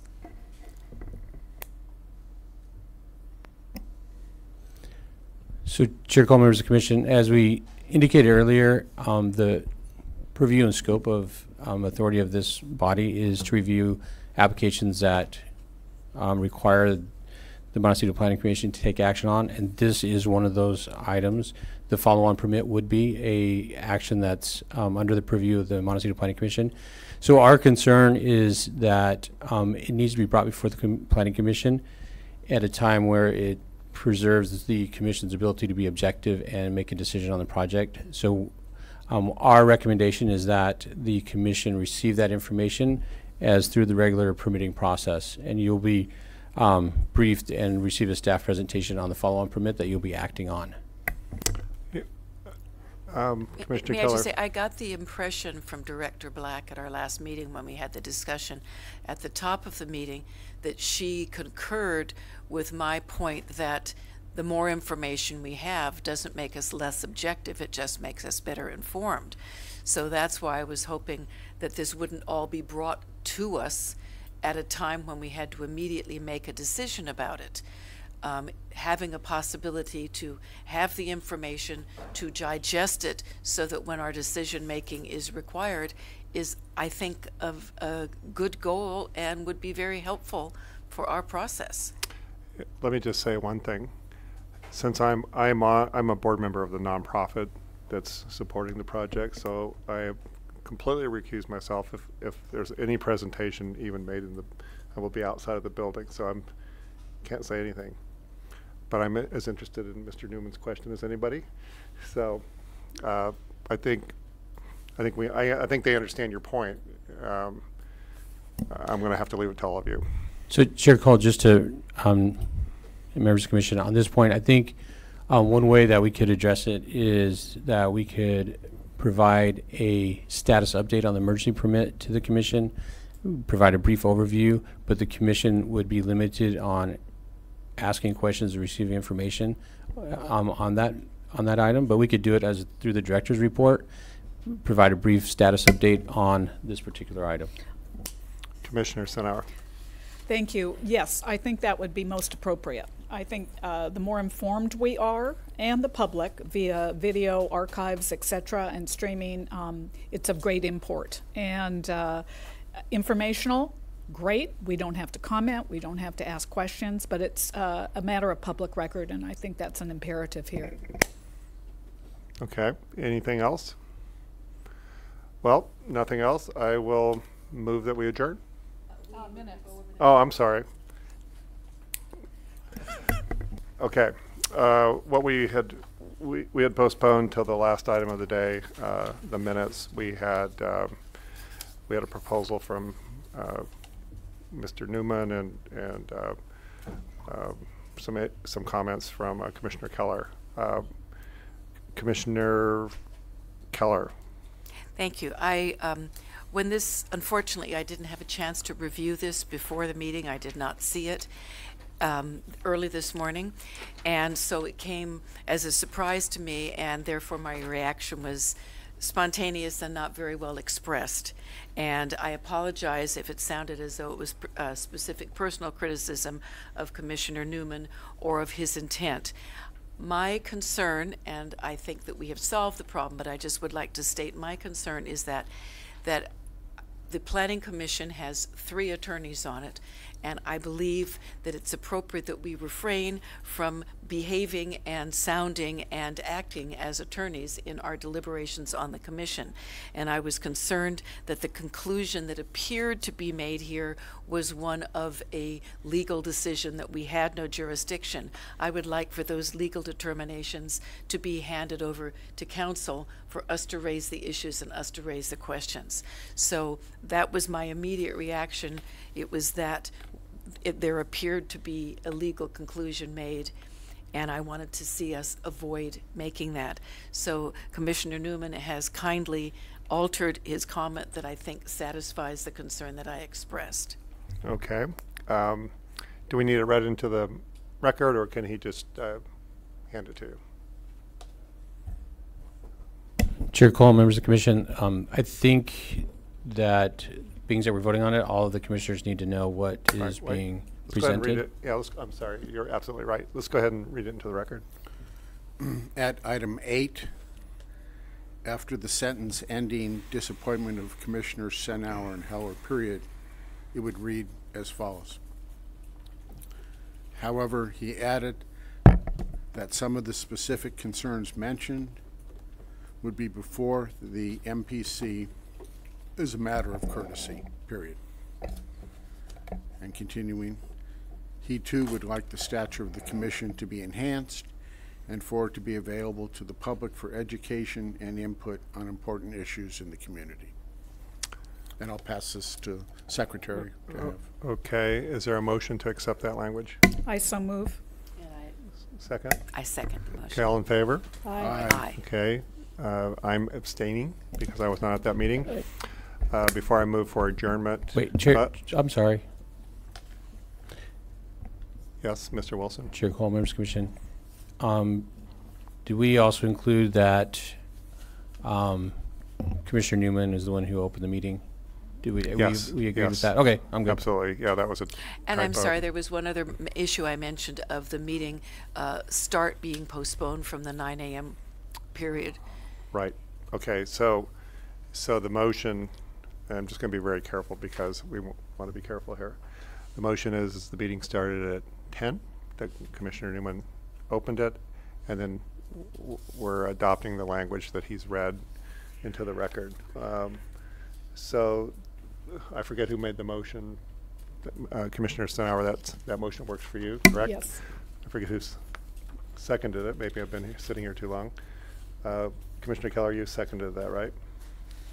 Yes, I believe. Doesn't it say Newman, 10 It's a.m.? down here. At the top it says At that, the but top. not below. No, there's that one right Oh. there. Okay, so made and seconded. All in favor? Aye. I'm abstaining. Anything else? Okay, let's see, I was voted in on January 3rd, January 9th. We had one of the worst disasters to hit Montecito. I would like to thank the Commission for an extraordinary year in extraordinary circumstances and extraordinary hard work. And the civility and the dedication I've seen. From sitting up here, I can see all of your heavily marked binders for every hour up here. There's many hours visiting, marking things up, talking to community members. We have a unique situation in that we don't have a city with a mayor. You know, we have the county, and Mr. Wilson and everybody here, and Mr. Villalobos, thank you for all your hard work. And I think we would all agree that our county really worked hard in extraordinary circumstances. This time last year, we were basically here in our pajamas because of the fire. We were all evacuated. I live north of 192, so I was evacuated 4 times and was out for 34 days. So I'd like to thank you all very much for that. And Mr. Kupiak, you came later, so you don't get as much thanks. So I'd like to move that we adjourn. All in favor? Okay, thank you. I'm so nervous that my phone is not there.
Thank you.